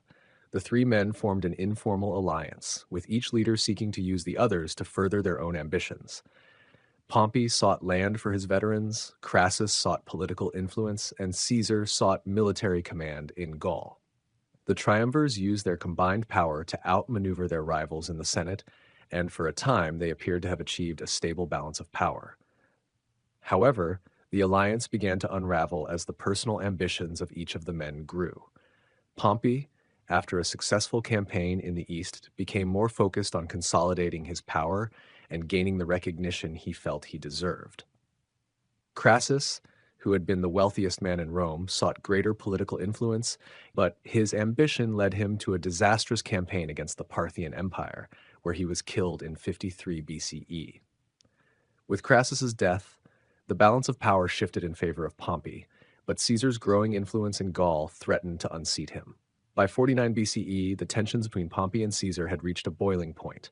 The Senate, fearing Caesar's rise to power, ordered him to disband his army and return to Rome. Caesar, however, refused to obey the Senate's orders and instead marched his army across the Rubicon River, effectively declaring war on Pompey and the Senate. This bold move sparked the final phase of the Roman Civil War. Caesar's march on Rome was the point of no return. It was the moment when the Republic would come to an end. Caesar's victory in the Civil War was swift. Pompey, unable to match Caesar's military might, fled to Egypt, where he was eventually assassinated. Caesar, now the undisputed master of Rome, enacted a series of reforms that sought to consolidate his power and address some of the issues that had led to the collapse of the Republic. He was declared dictator for life in 44 BCE, but his reign would be short-lived. The concentration of power in the hands of one man, no matter how capable or popular, was the final blow to the Roman Republic. On the Ides of March in 44 BCE, Caesar was assassinated by a group of senators, marking the end of the Republic and the beginning of the Roman Empire. The assassination of Julius Caesar did not bring peace to Rome. Instead, it plunged the Republic into further chaos. His death triggered a new round of civil wars, as various factions vied for control of the Roman world.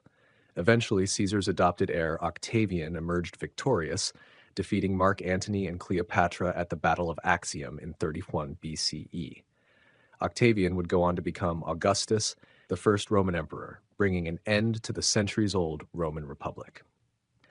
The collapse of the Roman Republic was the result of a complex series of events, from military reforms and class struggles to the personal ambitions of powerful men. It was a story of a republic that had outgrown its political structures and had been torn apart by internal conflict. The rise of Julius Caesar and the fall of the Republic marked a turning point in Roman history, one that would shape the course of Western civilization for centuries to come. The Republic, once the model of Roman power and governance, would give way to the autocratic rule of emperors, forever altering the fate of Rome and the world. The first emperor, Augustus, and the establishment of the empire, 27 BCE. In 27 BCE, a pivotal moment in history occurred when Gaius Octavius Thurinus, known to the world as Augustus, formally became the first emperor of Rome. His rise to power marked the end of the Roman Republic, which had been in decline for several decades, and the beginning of an era that would shape the course of Western civilization. Augustus would go on to rule for over 4 decades, transforming Rome from a fragile republic plagued by internal conflict and corruption into a vast, enduring empire that spanned continents. The shift from republic to empire was not the result of a single event, but rather a complex series of political, military, and social changes, with Augustus at the center of it all. The story of Augustus is inextricably linked to the fall of the Roman Republic. By the time he emerged as a leader, Rome was deeply fractured. The Republic, founded on a system of checks and balances, had been undermined by a series of civil wars and the increasing power of military leaders. Julius Caesar, Augustus's great-uncle and adoptive father, had been one of the main figures in these turbulent times. His crossing of the Rubicon in 49 BCE and subsequent rise to absolute power had effectively ended the Roman Republic, although Caesar never took the title of king or emperor. His assassination in 44 BCE left a power vacuum that would ultimately be filled by Augustus. At the time of Caesar's death, Octavian was only 18 years old, a young man with no real political experience. However, he was Caesar's adopted son and heir, and this inheritance gave him a platform that no other Roman politician could match. The first challenge he faced was to consolidate his position and secure his authority. He formed a political alliance known as the Second Triumvirate, alongside Mark Antony and Marcus Aemilius Lepidus, 2 of Caesar's key supporters. Together, they sought to avenge Caesar's death by targeting those who had plotted against him. Their campaign of purges led to the execution of many prominent senators and aristocrats, a move that deepened the rift between the triumvirs and the traditional Republican elites. Despite initial successes, the alliance within the triumvirate began to deteriorate. Lepidus was sidelined early on, leaving Antony and Octavian to battle for dominance.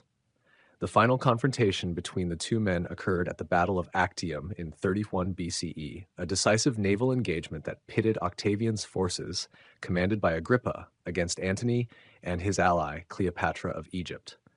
The battle ended in a resounding victory for Octavian, with Antony and Cleopatra both committing suicide shortly afterward. This marked the end of the civil wars and the final consolidation of Octavian's power. With his victory at Actium, Octavian was left as the undisputed master of Rome. However, he was keenly aware of the need to present himself as a defender of the Republic, rather than a usurper. His rise to power had been accompanied by a campaign that emphasized the restoration of the Roman state, and in 27 BCE, he famously offered to resign his extraordinary powers. The Senate, however, rejected his offer and instead granted him supreme authority in a move that would change the course of Roman history. In 27 BCE, Octavian formally assumed the title Augustus, a term that connoted honor and reverence, marking the beginning of his reign as the first Roman emperor. This moment is often seen as the founding of the Roman Empire, though Augustus himself never formally claimed the title of emperor. Instead, he preferred the title of princeps, meaning first citizen, which reflected his desire to maintain the facade of a republic while effectively holding imperial power. This was a masterstroke in political strategy, as it allowed Augustus to gain the loyalty of the Roman Senate and people while consolidating his own authority. Augustus's rule was defined by a series of reforms that sought to stabilize the empire and ensure its long-term success. He reformed the Roman military, creating a standing army that was loyal to the emperor rather than individual generals. This shift in military structure was crucial, as it ensured that Augustus had the support of the legions, which would remain a powerful force throughout the empire's history. He also established the Praetorian Guard, a special elite unit tasked with protecting the emperor and maintaining order within the capital. One of Augustus' most important achievements was the reform of the Roman government. He cleverly maintained the outward appearance of the Republic, with its consuls, senators, and assemblies, but in practice he controlled all aspects of Roman life. He was granted the title of imperator, meaning commander-in-chief, and he held the power of tribunician sacrosanctity, which gave him the right to veto legislation. This combination of titles and powers gave Augustus near total control over the Roman state. Augustus also undertook a series of social and moral reforms. He passed laws designed to promote traditional Roman values, such as the importance of family, marriage, and social hierarchy. He sought to restore moral integrity to Roman society, which he believed had been undermined by the excesses of the late Republic. His reforms were not just legal but cultural, as he sought to reestablish the sense of Roman identity that had been lost during the tumult of the civil wars. In terms of foreign policy, Augustus expanded the Roman Empire through a series of successful military campaigns. He secured the empire's borders by defeating various tribes and consolidating Roman control over the western Mediterranean. Augustus also initiated the process of Romanization, encouraging the spread of Roman culture and institutions throughout the provinces. His reign saw the empire's borders stretched from the British Isles in the north to Egypt in the south, from Spain in the west to the lands of Mesopotamia in the east. Although Augustus would never embark on a major military conquest in the east, his influence extended across much of the known world. The Pax Romana, or Roman peace, was another hallmark of Augustus's rule. Augustus inherited an empire torn apart by civil war, and he sought to create a period of stability and prosperity that would last for centuries. The reign of Augustus is often regarded as the golden age of Rome, as it saw a flourishing of art, literature, and architecture. The poet Virgil composed the Aeneid, an epic that sought to link the founding of Rome to the heroism of the ancient Trojans. Augustus also commissioned vast building projects, including the reconstruction of the Temple of Jupiter, Optimus Maximus, and the creation of the Forum of Augustus. These architectural achievements were designed not only to showcase Roman grandeur, but also to promote the image of Augustus as the rightful ruler and restorer of order. Despite his immense power, Augustus faced constant challenges to his authority. There were occasional uprisings in the provinces, and the imperial family itself was often embroiled in scandals and power struggles. Augustus was acutely aware of the need to maintain his image as the father of Rome, and he took great care to manage his public persona. He cultivated an image of modesty, emphasizing his role as a servant of the state rather than a tyrant. His ability to navigate these challenges while maintaining his grip on power was a testament to his political acumen. Augustus died in 14 CE, having ruled for over 40 years. He left behind a legacy that would shape the future of the Roman Empire. His reign marked the beginning of the Julio-Claudian dynasty, which would rule Rome for much of the 1st century CE. Augustus was succeeded by his stepson, Tiberius, but the system of imperial rule he established would continue long after his death. Under Augustus, Rome transitioned from a republic to an empire, and it became a superpower that would dominate the Mediterranean world for centuries. The legacy of Augustus is immense. He is often credited with laying the foundations for the Roman Empire and shaping its future in ways that would be felt for centuries. He brought stability to a world that had been torn apart by civil war and established a system of government that allowed Rome to flourish. Augustus' reign marked the dawn of a new era in history, one that would have far-reaching consequences for the future of Europe, the Mediterranean, and beyond. In the centuries that followed, the Roman Empire would continue to evolve, but it was Augustus who first turned the vision of empire into reality. Through his leadership, Augustus created an enduring legacy that would be remembered for millennia. Augustus's reign was also marked by his deep understanding of the political dynamics of Rome and his ability to balance power while maintaining the support of key institutions. His manipulation of the Senate, for example, allowed him to create a facade of republican governance while simultaneously consolidating his personal authority. Augustus was careful not to alienate the Senate, a body that still held significant influence in Roman politics. By carefully balancing the powers of the Senate with his own, Augustus ensured that he could rule effectively without provoking the same resentment that had led to the fall of previous leaders like Julius Caesar. Augustus' political strategy also included the careful management of the military. Unlike his predecessors, Augustus understood that the loyalty of the army was crucial to maintaining power. He made sure to reward soldiers with land, pay, and status, thus securing their loyalty. He also reformed the military, creating a more professional standing army that would be loyal to the emperor rather than individual generals.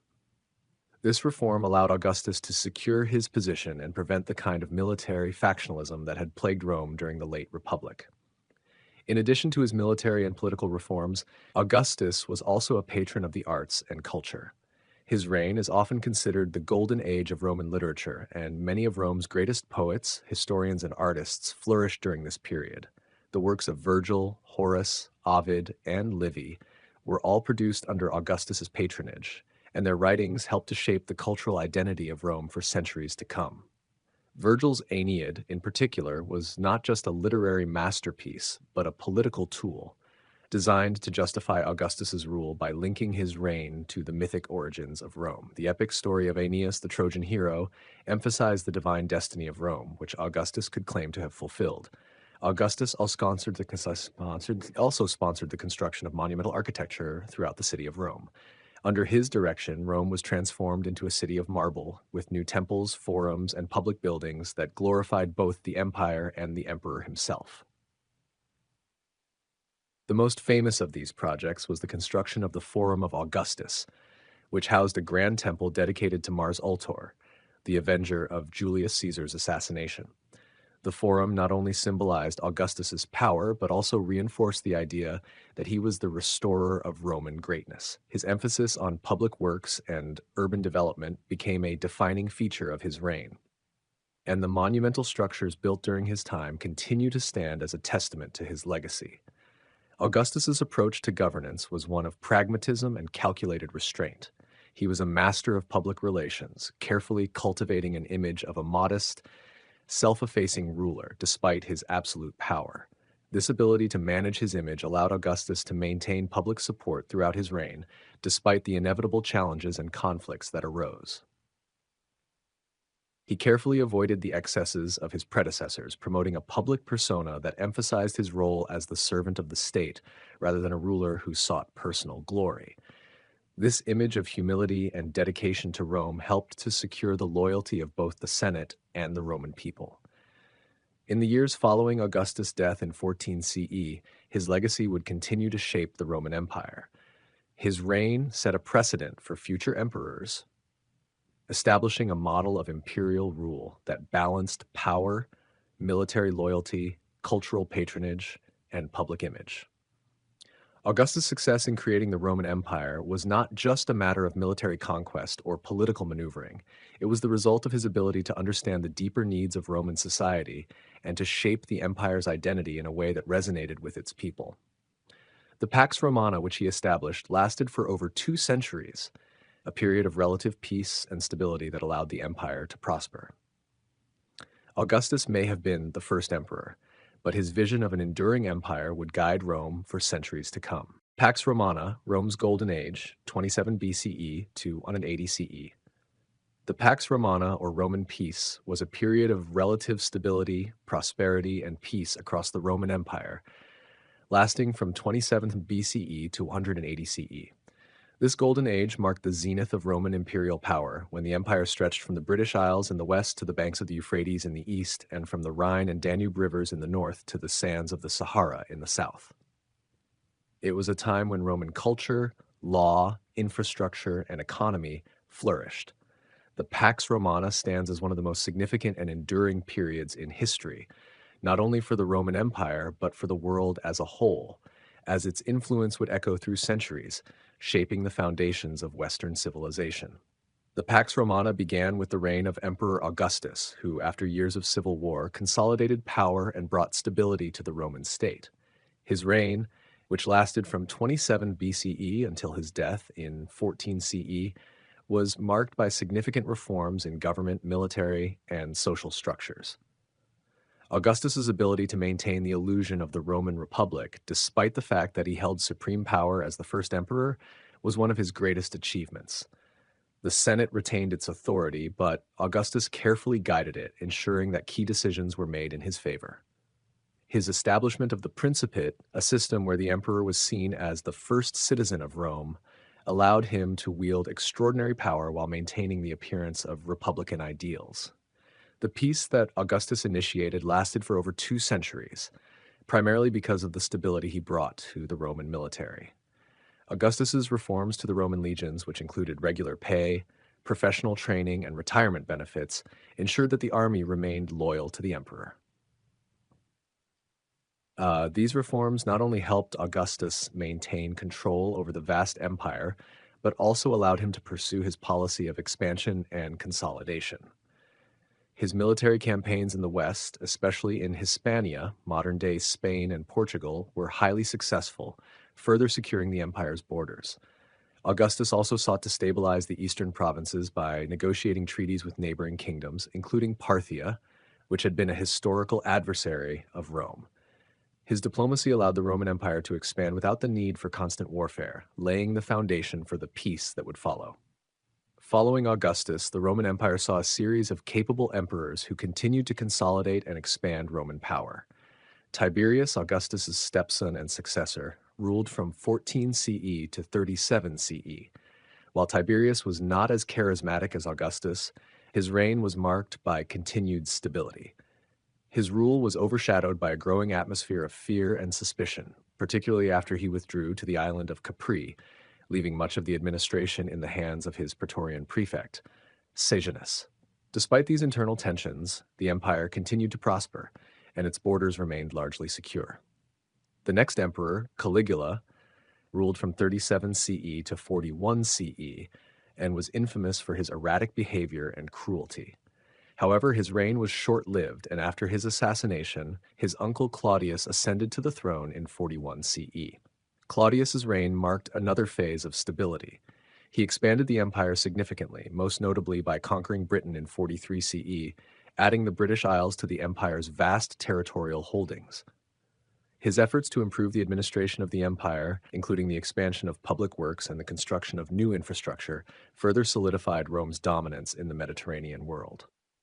Nero, Claudius's successor, ruled from 54 CE to 68 CE. Although his reign began with optimism, Nero's later years were marred by scandals, political purges, and a series of disasters, including the infamous Great Fire of Rome in 64 CE. Despite his eventual fall from power, the empire survived his erratic rule, and after his death, Rome was able to weather the turmoil of the Year of the Four Emperors, a period of civil war that ended with the rise of Vespasian. The Flavian dynasty, initiated by Vespasian in 69 CE, brought a return to stability and the continuation of the Pax Romana. Vespasian's son Titus, who ruled from 79 CE to 81 CE, oversaw the completion of the Colosseum in Rome and is remembered for his handling of the eruption of Mount Vesuvius in 79 CE, which destroyed Pompeii and Herculaneum. Titus' short reign was followed by that of his brother Domitian, whose authoritarian rule, while effective in maintaining order, led to political repression and an increase in fear within the imperial court. Domitian's assassination in 96 CE marked the end of the Flavian dynasty and the beginning of the Nerva-Antonine dynasty. The Nerva-Antonine dynasty is often seen as the high point of the Pax Romana. Emperors such as Trajan, Hadrian, Antoninus Pius, and Marcus Aurelius led Rome through a period of unprecedented prosperity, cultural achievement, and military expansion. Trajan, who ruled from 98 CE to 117 CE, is remembered for his military conquests, including the successful campaigns in Dacia, modern-day Romania, which added a wealth of resources to the empire. His reign also saw the construction of monumental public works, such as Trajan's Column and Trajan's Market, symbols of Roman engineering and architectural brilliance. Hadrian, Trajan's successor, ruled from 117 CE to 138 CE, and is best known for his efforts to consolidate and fortify the empire's borders. Rather than pursuing further expansion, Hadrian focused on protecting the empire from external threats by building defensive structures such as Hadrian's Wall in Britain. His reign also saw a flourishing of arts, culture, and architecture, including the construction of the Pantheon in Rome, one of the most remarkable examples of Roman engineering and architecture.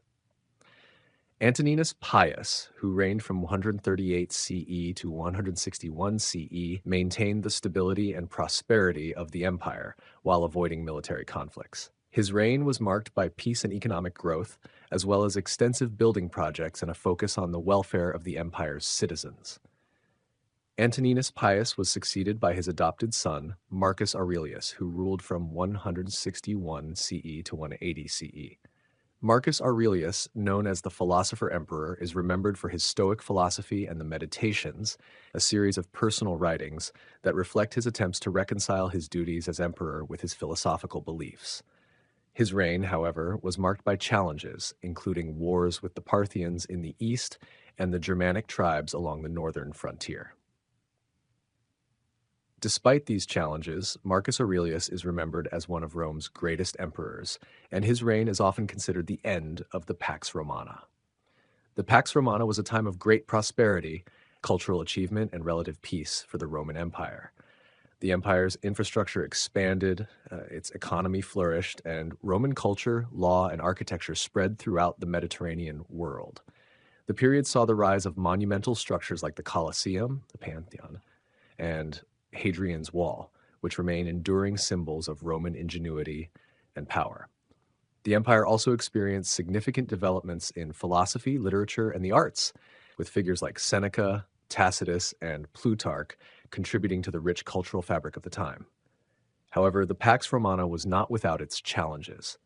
Although the empire experienced peace on a large scale, there were still periodic uprisings and rebellions, particularly in the provinces. These uprisings, while often isolated and quickly quelled, were reminders of the challenges of maintaining such a vast empire. Additionally, the Roman military, which had played a central role in maintaining peace and stability, began to suffer from internal divisions and a reliance on non-Roman mercenaries in the later years of the Pax Romana. The end of the Pax Romana, traditionally marked by the death of Marcus Aurelius in 180 CE, signaled the beginning of a period of instability for the Roman Empire. The empire would soon face challenges from within and without, as political instability, economic decline, and external threats began to take their toll. However, the legacy of the Pax Romana would continue to shape the empire for centuries, and its influence would resonate throughout history, serving as a model of governance, cultural achievement, and imperial power. The Pax Romana remains a defining period in the history of the Roman Empire, a time when the empire reached the height of its power and influence. It was a time of peace, stability, and prosperity that allowed Rome to flourish in ways that continue to captivate historians, philosophers, and scholars today. The legacy of the Pax Romana is evident not only in the monumental achievements of Roman architecture and culture, but also in the very foundations of modern Western civilization, which continue to be shaped by the laws, institutions, and ideas that emerged from this golden age. The Five Good Emperors, Stability and Prosperity. The Five Good Emperors, a title that resonates through the corridors of Roman history, are often hailed as the pinnacle of leadership during the Roman Empire. This period, spanning from 96 CE to 180 CE, represents a time of extraordinary stability, prosperity, and cultural flourishing. In a world defined by chaos, intrigue, and political instability, these five emperors, Nerva, Trajan, Hadrian, Antoninus Pius, and Marcus Aurelius, emerged as figures who not only upheld the dignity of the empire, but also brought about policies that would echo for generations to come. Their reigns form a remarkable contrast to the often turbulent times that preceded and followed them, a time when emperors came and went through assassination, betrayal, and civil war. Yet, under the leadership of the five good emperors, Rome experienced a golden age, a period marked by social cohesion, economic expansion, and imperial grandeur. It all began with Nerva, who assumed the throne in 96 CE after the assassination of the emperor Domitian, whose tyrannical rule had left the empire reeling. Nerva, an older, seasoned politician with a reputation for moderation, was chosen to restore the balance of power and heal the wounds left by Domitian's reign. His ascension to the throne was the result of a carefully orchestrated selection by the Senate, which had grown weary of Domitian's authoritarianism. Nerva's reign was marked by efforts to stabilize the political system, most notably through his adoption of Trajan as his heir. This act of adoption was not just a political maneuver, but a symbolic gesture that solidified his commitment to the future of the empire. Although Nerva's reign was brief, only 4 years, his legacy was profound. His decision to adopt a capable successor, Trajan, ensured the continuity of good governance and set a precedent for future emperors, where the principle of adoption would transcend bloodlines in the selection of heirs. Trajan, the second of the five good emperors, expanded upon the foundations laid by Nerva and steered the empire into a new era of military and economic prosperity. Known for his military prowess and strong leadership, Trajan expanded the empire to its greatest territorial extent, conquering the Dacians in modern-day Romania, which brought vast wealth to Rome through the acquisition of gold mines.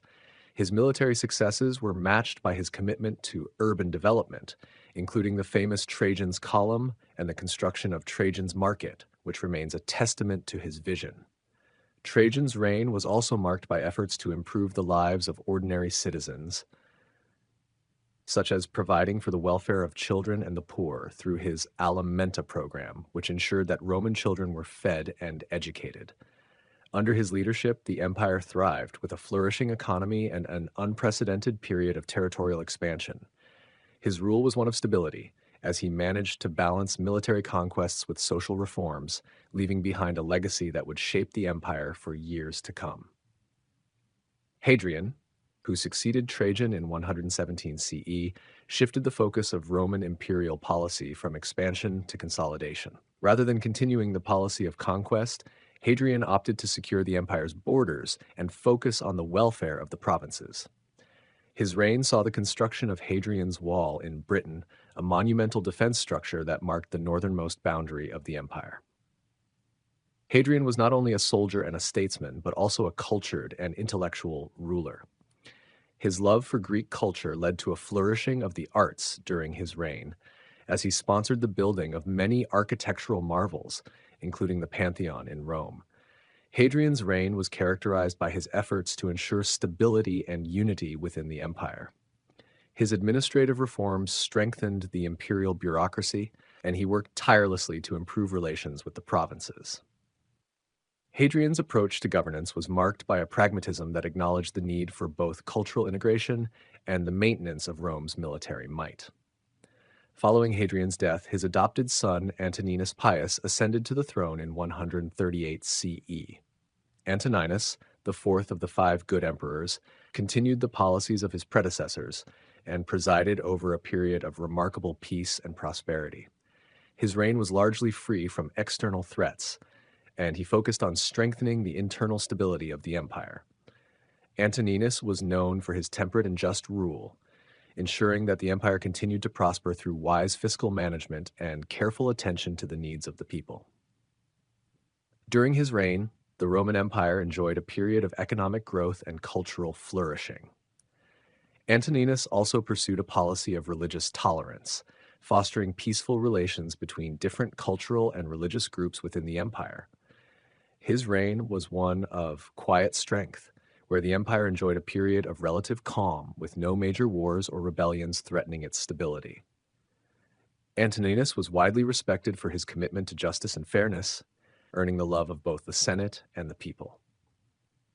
The final of the five good emperors was Marcus Aurelius, whose reign from 161 CE to 180 CE marks the end of this golden period of the Roman Empire.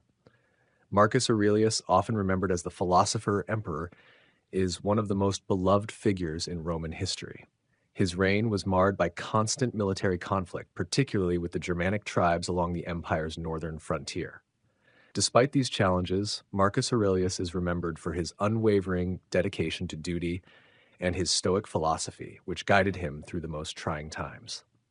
His Meditations, a collection of personal writings, offers insight into his mindset and reveals a ruler who, despite the pressures of war and governance, remained committed to virtue, self-control, and moral integrity. Under his leadership, the empire was able to hold its ground against external threats, though the continuous warfare ultimately strained the empire's resources. Marcus Aurelius's reign marked the end of an era of peace, as his death in 180 CE led to the succession of his son, Commodus, whose rule would bring an end to the stability and prosperity that had defined the five good emperors. The legacy of the five good emperors is immense.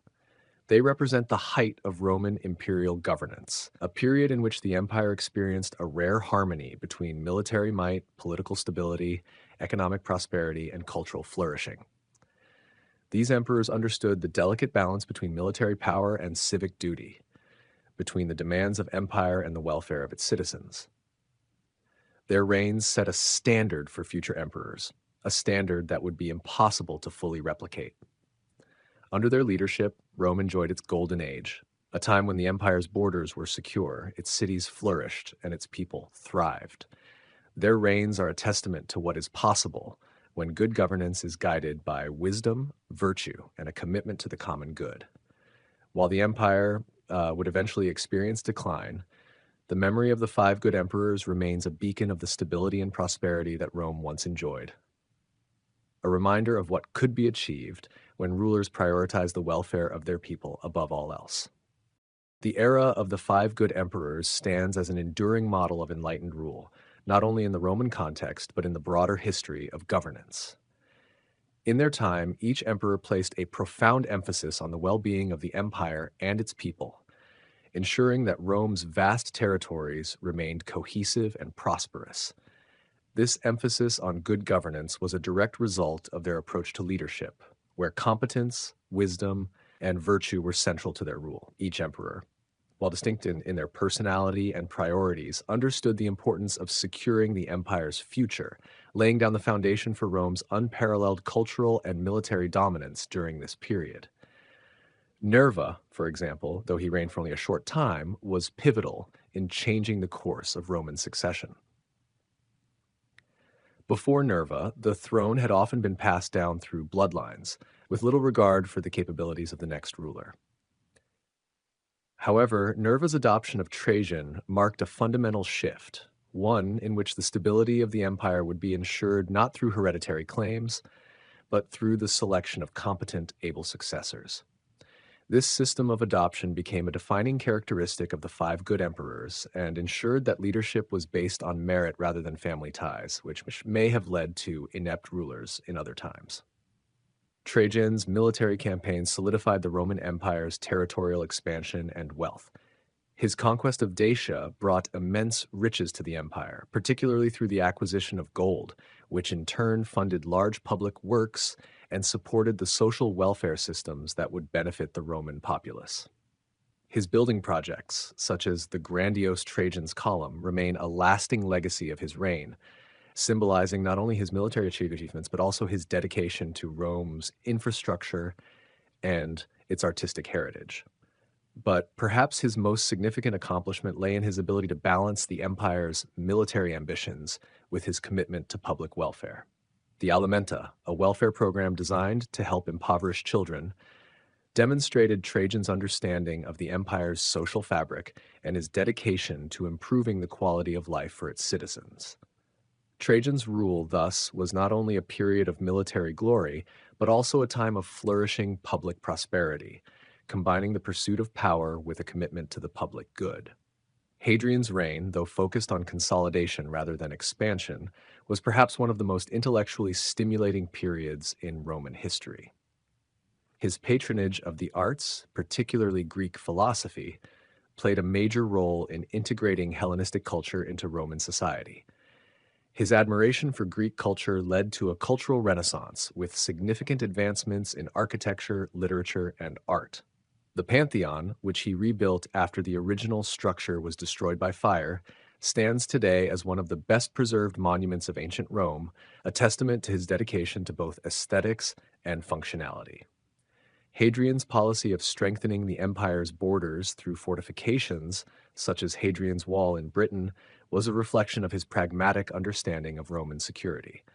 He recognized that the empire's greatest strength lay in its stability, and rather than continue the costly and often futile expansionist policies of his predecessors, Hadrian opted for strengthening the frontiers and ensuring that the empire's resources were efficiently allocated. Antoninus Pius, ruling after Hadrian, continued these policies of consolidation, but his reign was marked by a rare period of peace. His skill in governance allowed the empire to thrive without the distractions of warfare. Antoninus Pius was known for his fair and just rule, earning the respect of both the Senate and the people. His reign was one of prosperity and relative tranquility. This allowed for cultural and economic growth, and his mild governance ensured that the empire's institutions were strengthened rather than strained. The Antonine Wall, located in Scotland, is a lesser-known but significant achievement from this period, symbolizing his care for the empire's frontiers. While Antoninus Pius was not a conqueror like Trajan, his legacy lies in the peace he cultivated, a peace that allowed Rome's infrastructure, economy, and cultural institutions to thrive. Marcus Aurelius, the last of the 5 good emperors, is remembered for his Stoic philosophy, which shaped not only his leadership style but also his personal life. Throughout his reign, he was faced with continuous warfare along the empire's borders, especially with the Germanic tribes, and yet he remained a figure of intellectual strength and moral integrity. His Meditations, written during his military campaigns, provide a glimpse into his mind, revealing a ruler who, despite the burdens of the throne, sought to remain virtuous and self-disciplined. His commitment to justice and reason was integral to his leadership, and while his reign was marked by the strain of conflict, he remained steadfast in his belief that the ruler's duty was to govern with wisdom and moderation. Marcus Aurelius also worked to maintain the unity of the empire during a period of military and political challenges. His philosophical insights helped him navigate the pressures of ruling an empire in turmoil, and despite the difficulties of his reign, he preserved Rome's imperial strength. The 5 good emperors' collective impact was not limited to their personal achievements or the stability they brought during their lifetimes. Their rule set a precedent for future governance in Rome, highlighting the importance of competent leadership, wise decision-making, and the welfare of the citizens. They provided a model of leadership that sought to balance power with compassion, military prowess with cultural advancement, and territorial expansion with social welfare. Their reigns represented a golden age for Rome, a time when the empire's resources were directed toward the common good, and the leaders were viewed not only as political rulers, but as caretakers of the empire's legacy. It is important to note, however, that the prosperity of this era was not without its challenges. While the five good emperors provided stability and peace, their reigns also highlighted the inherent vulnerabilities of the Roman system. The reliance on adoption as a means of succession, although successful under these emperors, would prove problematic in the centuries to come, as the empire increasingly faced difficulties in finding capable heirs. Additionally, the military pressure along Rome's borders would continue to grow, eventually leading to the destabilization of the empire after the reign of Marcus Aurelius. Nevertheless, the period of the five good emperors remains a high point in the annals of Roman history. Their reigns are a reminder that good governance is a crucial factor in the success of a civilization. By putting the needs of the people first, by ensuring that leadership was based on merit, and by balancing military strength with cultural and economic growth, the five good emperors laid the groundwork for one of the most successful periods in Roman history. They exemplified the idea that a ruler's greatest duty is to the welfare of the people and the prosperity of the state. As such, the reigns of Nerva, Trajan, Hadrian, Antoninus Pius, and Marcus Aurelius stand as a testament to the power of wise leadership and the enduring legacy of the Roman. The crisis of the 3rd century, civil wars and invasions, 180 CE, 284 CE. The crisis of the 3rd century, spanning from 180 CE to 284 CE, was one of the most tumultuous and transformative periods in the history of the Roman Empire. It was a time of profound instability, marked by continuous civil wars, invasions by foreign enemies, economic collapse, and a severe breakdown of the imperial structure. The stability that had been carefully crafted during the Pax Romana began to unravel, and the once mighty empire found itself teetering on the brink of disintegration. This period, often referred to as the military anarchy, saw the Roman Empire fragmented, with multiple factions vying for power, while external threats from barbarian tribes and internal divisions tore the empire apart. The reign of Marcus Aurelius, which ended in 180 CE, had been seen as the last of the five good emperors, bringing a sense of stability to Rome. However, following his death, the empire fell into disarray under his son, Commodus, whose erratic rule marked the beginning of a period of civil strife. Commodus's assassination in 192 CE precipitated a power vacuum that set the stage for a string of short-lived emperors, each struggling to maintain control over the empire. The lack of effective leadership and the growing reliance on military power further destabilized the empire. Emperors became increasingly dependent on the loyalty of their armies, and as a result, military leaders, rather than hereditary successors, began to claim imperial power. This led to a period of constant civil wars, as generals and usurpers sought to position themselves on the imperial throne.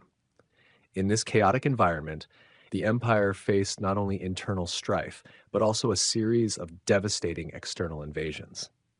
The empire's borders, which had once been fortified during the height of Roman power, became increasingly vulnerable. The northern frontier was particularly vulnerable as various Germanic tribes, including the Goths, Vandals, and Franks, launched repeated invasions across the Danube and Rhine rivers.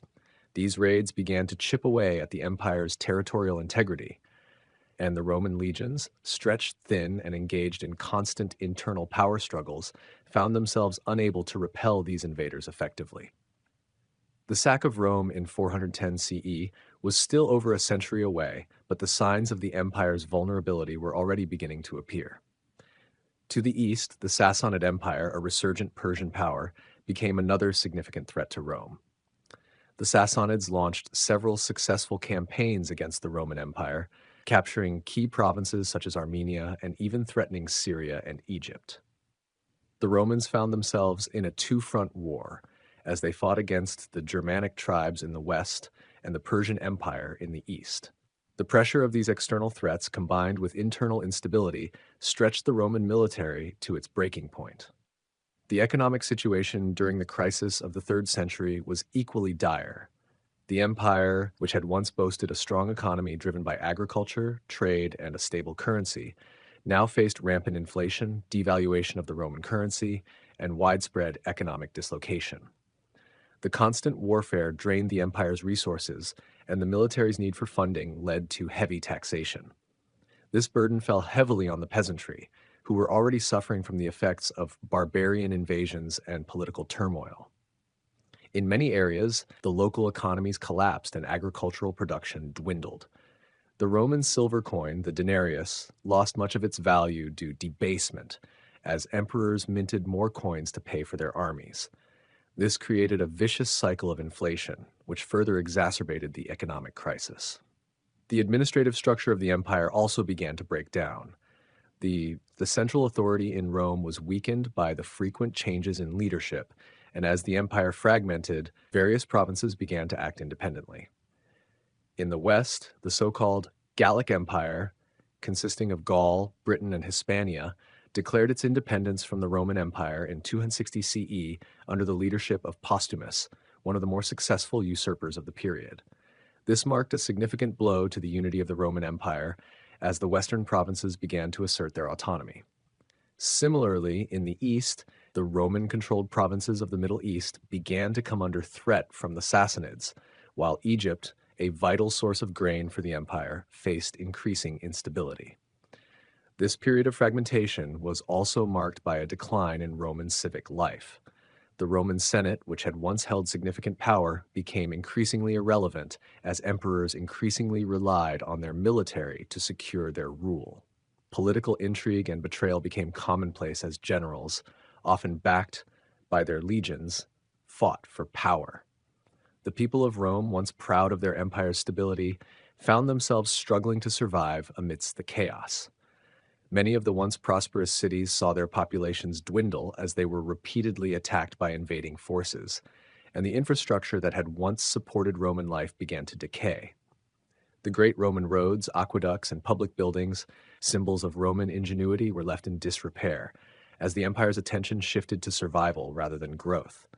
The crisis reached its peak in the 260s and 270s CE, when the empire was split into three distinct regions: the Gallic Empire in the west, the Palmyrene Empire in the east, and the Central Roman Empire, which struggled to hold on to its core territories.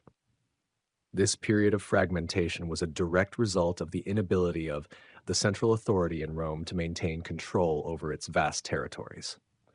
The reign of Aurelian, 270 to 275 CE, marked a turning point in the crisis, as he managed to reunite the empire and restore some semblance of order. Aurelian's military successes were instrumental in pushing back the barbarian invasions and reclaiming the Gallic and Palmyrene empires. He also implemented crucial reforms, including the construction of new fortifications around Rome, known as the Aurelian Walls, which provided greater security for the city in the face of increasing threats. Despite Aurelian's efforts, the empire was still reeling from the effects of the crisis of the 3rd century. The administrative and economic systems had been deeply damaged, and the military, though temporarily stabilized, continued to exert considerable influence over the political process. The emperor was no longer the sole authority in Rome. Instead, he was a figurehead, reliant on the loyalty of his troops to maintain power. The imperial system had been irrevocably altered during this period, and the seeds of the future Byzantine Empire were already beginning to take root in the eastern half of the empire. The reign of Diocletian, 284 to 305 CE, marked the final phase of the crisis of the 3rd century, as he implemented sweeping reforms that helped stabilize the empire. Diocletian restructured the empire's administration, dividing it into dioceses and provinces to make it more manageable. He also introduced the Tetrarchy, a system of government in which 2 senior emperors and 2 junior emperors would share power, providing a more stable system of succession. Diocletian's reforms helped to restore the empire's strength, but the damage inflicted by the crisis of the 3rd century could never be fully undone. The Roman Empire had been forever changed by the events of this period, and though it would survive for another 2 centuries in the West, the empire's former glory was gone. In conclusion, the crisis of the 3rd century was a pivotal moment in the history of the Roman Empire. It was a time of internal decay and external invasion, during which the empire was pushed to the brink of collapse. The legacy of this period is one of profound transformation, as the Roman Empire was reshaped by military, political, and economic forces beyond its control. The crisis laid the groundwork for the future development of the empire, influencing the structure of the Byzantine Empire and the eventual rise of medieval Europe. Though the empire would survive, it would never return to the heights of its former power. The lessons of the crisis of the 3rd century serve as a reminder of the fragility of even the most powerful civilizations and the challenges they face in maintaining stability in the face of internal and external pressures. Diocletian's reforms, restoring order 284 CE. In the year 284 CE, the Roman Empire stood at a precipice, teetering between chaos and collapse. For nearly half a century, the empire had been embroiled in political instability, military crises, and economic turmoil. The death of Emperor Numerian marked the culmination of this disorder, and it was into this turbulent world that Diocletian stepped. His ascent to power, often seen as the beginning of a new era, was driven by the realization that the empire's survival demanded radical reforms. Diocletian's reign, from 284 CE to 305 CE, would forever alter the trajectory of the Roman Empire, establishing a new framework for governance that brought stability, but also set the stage for future transformations. At the core of Diocletian's vision for the empire was the understanding that its sheer size and complexity could no longer be governed in the traditional manner. The Roman Empire, by this point, spanned from the western shores of Britain to the deserts of the Middle East, and from the North African coast to the borders of Persia. It was an empire that had grown too vast, its regions too diverse, for any single ruler to maintain control effectively. Diocletian recognized that the old system, where emperors ruled in an often arbitrary manner, could not address the unique challenges posed by such an enormous and fragmented realm. In response, he implemented a series of sweeping reforms that redefined the structure of the empire. One of Diocletian's most significant reforms was the division of the empire into 2 administrative halves, the Eastern and Western Roman empires. This division was not merely geographical but also political, as it aimed to create a more manageable governing structure. Diocletian took the eastern half for himself, while his trusted colleague Maximian was appointed to rule the West. The rationale behind this division was simple. By having 2 emperors overseeing different regions, the empire could respond more swiftly to threats and local challenges. This system, known as the tetrarchy, rule of 4, also introduced the concept of a junior emperor, or Caesar, who would assist and eventually succeed the senior emperor, or Augustus. In theory, this system ensured that succession would be more orderly and less prone to the chaotic infighting that had plagued the empire in the past. In addition to the division of the empire, Diocletian recognized the need to strengthen the military to safeguard the borders and maintain internal order. Under previous emperors, the Roman legions had been overburdened and stretched thin across the empire's vast expanse. To address this, Diocletian significantly increased the size of the military, both by raising the number of soldiers and by reorganizing the legions into smaller, more specialized units.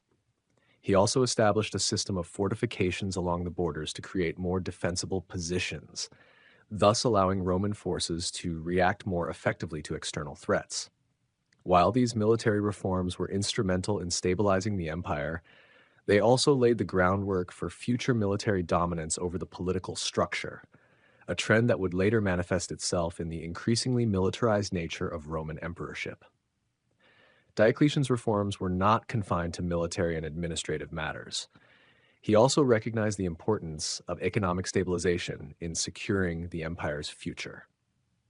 The Roman economy had suffered from rampant inflation and a decline in the value of currency, which undermined the empire's financial stability. Diocletian took the drastic step of instituting a new coinage system, replacing the debased currency with a more stable form of money. He also introduced a price edict, attempting to control inflation by setting maximum prices for goods and services across the empire. While the edict on maximum prices was largely unsuccessful in curbing inflation, it demonstrated Diocletian's determination to take bold action to address the empire's economic crisis. Furthermore, Diocletian worked to reorganize the taxation system, making it more predictable and efficient. He sought to standardize taxes across the empire, ensuring that each province contributed fairly to the central coffers. Perhaps one of Diocletian's most enduring legacies was his effort to solidify the emperor's authority through religious and symbolic means. Prior to his reign, emperors had often been seen as first among equals, their power limited by the Senate and traditional Roman ideals of shared governance. Diocletian, however, sought to elevate the emperor to a divine status beyond mere mortal concerns. He instituted a rigorous imperial cult, demanding not only loyalty to the emperor, but also reverence akin to that given to the gods. This religious reform was part of a larger strategy to centralize power and create a more authoritarian system. By presenting himself and his fellow emperors as semi-divine figures, Diocletian sought to foster loyalty and prevent any challenges to imperial authority. This shift would have profound implications for the relationship between the Roman state and religion, paving the way for the eventual rise of Christianity as a major force within the empire. However, Diocletian's reign was not without its dark side. In his later years, the emperor became increasingly paranoid about potential threats to his rule. This manifested in the infamous persecution of Christians, which became one of the most severe episodes of religious intolerance in Roman history. Diocletian sought to eradicate Christianity, seeing it as a threat to the traditional Roman religious order. Under his orders, churches were destroyed, Christian scriptures were burned, and many Christians were arrested and executed. This persecution, while short-lived, marked a significant turning point in the relationship between the Roman Empire and the burgeoning Christian faith, which would eventually become the state religion after his abdication. Despite his numerous reforms, Diocletian's legacy is a complex one. On one hand, his rule brought stability to an empire on the brink of collapse. He restored order to the military, reorganized the empire's administrative structure, and took bold steps to address the empire's economic woes. His reforms helped extend the life of the Roman Empire for nearly another century. On the other hand, Diocletian's reign also laid the foundation for the increasing centralization of power in the hands of the emperor and the military, creating a system that would contribute to the eventual decline of the Western Roman Empire. Furthermore, his persecution of Christians, although not long-lasting, sowed seeds of division that would echo through Roman history. In 305 CE, Diocletian made a surprising decision. He voluntarily abdicated the throne, the first emperor in over 2 centuries to do so. His decision to step down was a reflection of his desire to ensure a peaceful succession, as he had planned the transition of power to his appointed successors. However, this voluntary abdication would have unforeseen consequences. The stability that Diocletian had worked so hard to establish would soon be undermined by the struggles of his successors, who would be unable to maintain the delicate balance he had created. The Tetrarchy, intended to ensure stability, soon fell apart, and the empire would once again be thrown into crisis. Nevertheless, Diocletian's reign is remembered as a crucial turning point in Roman history, marking the end of the crisis of the 3rd century and the beginning of a new phase in the empire's evolution. In conclusion, Diocletian's reforms were instrumental in restoring order to an empire that had been ravaged by civil wars, invasions, and economic instability. His actions provided a temporary solution to the empire's problems, allowing the Roman state to survive and even thrive for a while longer.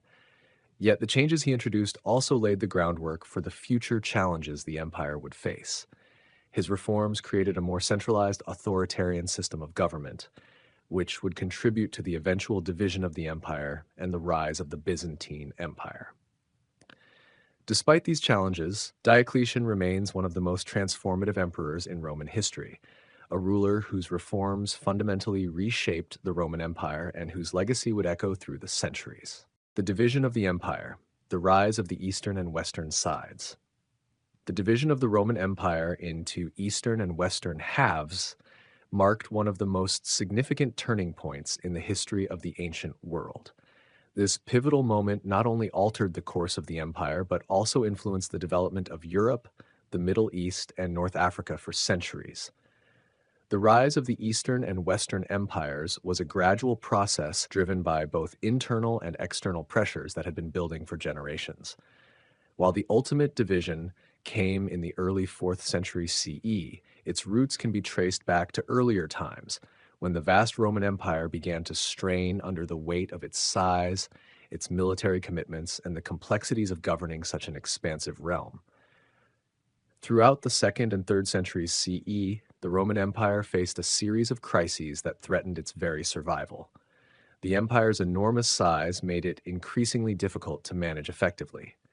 Emperors struggled to maintain control over far-flung provinces, and the constant threat of invasions from Germanic tribes, the Persians in the east, and other external forces put immense pressure on the military. Internally, the empire experienced political instability, economic decline, and a series of civil wars, all of which weakened the fabric of the empire. Emperors came and went, often overthrown by rivals or military coups, making it difficult to establish strong and lasting leadership. By the time of Emperor Diocletian, the Roman Empire was teetering on the brink of collapse. Diocletian, who came to power in 284 CE, recognized that the old system of governance, where a single emperor ruled over the entire empire, was no longer practical. The vastness of the empire, coupled with the continuous threats from external enemies and internal discontent, required a new approach. Diocletian's solution was to divide the empire into two parts, east and west, each governed by a co-emperor. This was part of his broader set of reforms aimed at stabilizing the empire, which also included military, administrative, and economic changes. Diocletian's decision to split the empire was not just a reaction to immediate crises, but a calculated effort to create a more manageable and resilient system. Diocletian's reform marked the beginning of the formal division of the empire. He ruled the eastern half, while his colleague, Maximian, was placed in charge of the western half. The two emperors worked together under the system of the Tetrarchy, with each emperor ruling his own region and appointing a subordinate or Caesar to assist him. This system was designed to ensure a smooth succession and to strengthen the administration of both halves of the empire. However, despite the initial success of the Tetrarchy, the system would prove to be fragile. Rivalries between the emperors, political intrigue, and the growing instability of the empire would eventually lead to the dissolution of the Tetrarchy and the full division of the Roman Empire into two independent entities. The Eastern and Western Roman empires, although both part of the same overarching imperial structure at first, would gradually grow apart. The Eastern Empire, with its capital at Byzantium, later known as Constantinople, was more stable economically and politically than the West. It had the benefit of a stronger economy, better trade routes, and a more defensible position. The East also had a more developed bureaucratic system and a richer cultural heritage, with cities like Alexandria and Antioch serving as centers of learning and culture. The Western Empire, on the other hand, struggled with constant invasions from Germanic tribes, internal political turmoil, and economic instability. Its capital, Rome, had long been the heart of the empire, but by the late 3rd and early 4th centuries, it was increasingly seen as less strategic and more vulnerable to attacks. The actual event of the division came under Emperor Constantine I, who ruled from 306 CE to 337 CE. Constantine, who had been a key figure in the later years of the Tetrarchy, ultimately emerged victorious in a series of civil wars and became the sole ruler of the empire. Recognizing the importance of securing the eastern provinces, Constantine founded a new capital in the east at Byzantium, which he renamed Constantinople in his own honor. Constantine's decision to make Constantinople the new capital was a pivotal moment in the history of the Roman Empire, as it solidified the East's position as the center of imperial power. With Constantinople, the Eastern Empire became increasingly distinct from the West, with its own cultural, religious, and political identity. In the West, the situation grew progressively worse. The Western Roman Empire faced mounting pressures from the Germanic tribes, particularly the Visigoths, Vandals, and Huns, who launched successive invasions throughout the 4th and early 5th centuries. These groups, once seen as barbarian outsiders, increasingly became a central force in the politics and military affairs of the empire. In 410 CE, the Visigoths famously sacked Rome, an event that sent shockwaves through the empire and symbolized the growing weakness of the Western Roman state. Despite attempts to rally forces and strengthen the empire, the West could not recover its former glory. The collapse of the Western Roman Empire was a slow and gradual process, culminating in the abdication of the last Roman emperor, Romulus Augustulus, in 476 CE. The fall of the West was marked by the invasion of the barbarian chieftain Odoacer, who deposed the young emperor and effectively ended the line of Roman emperors in the West. This event is often seen as the final blow to the Western Roman Empire, though some historians argue that the empire had already been in decline for several centuries. With the fall of Rome, the Western Empire splintered into a number of smaller kingdoms, and the power vacuum left by the collapse of centralized Roman authority paved the way for the rise of medieval Europe. Meanwhile, the Eastern Roman Empire, known later as the Byzantine Empire, continued to thrive for another 1,000 years. Though it faced its own challenges, including attacks from Persians, Slavs, and later the Arabs, the Eastern Empire was able to maintain its cohesion and imperial identity. The rise of Christianity, particularly after Constantine's conversion and the establishment of Constantinople as a center of Christian orthodoxy, helped to solidify the cultural and religious identity of the Eastern Empire. Over the centuries, the Byzantine Empire would evolve, facing both internal and external pressures, but it would remain a significant political and cultural power until its eventual fall to the Ottoman Turks in 1453. The division of the Roman Empire was a critical moment in the history of Western civilization. It marked the end of the Roman Empire as a unified entity and the beginning of two distinct political, cultural, and religious traditions. The Eastern Empire, with its capital at Constantinople, would continue to preserve and protect many aspects of Roman law, culture, and governance, laying the foundation for the medieval world. In contrast, the Western Empire's collapse signaled the end of ancient Rome's dominance in the West and the beginning of a new era in Europe. The legacy of Rome, however, would continue to shape the future of both the Eastern and Western worlds, influencing the development of the European Middle Ages and the modern Western world. In conclusion, the division of the Roman Empire was not just a political restructuring, but a cultural and historical shift that would echo through the centuries.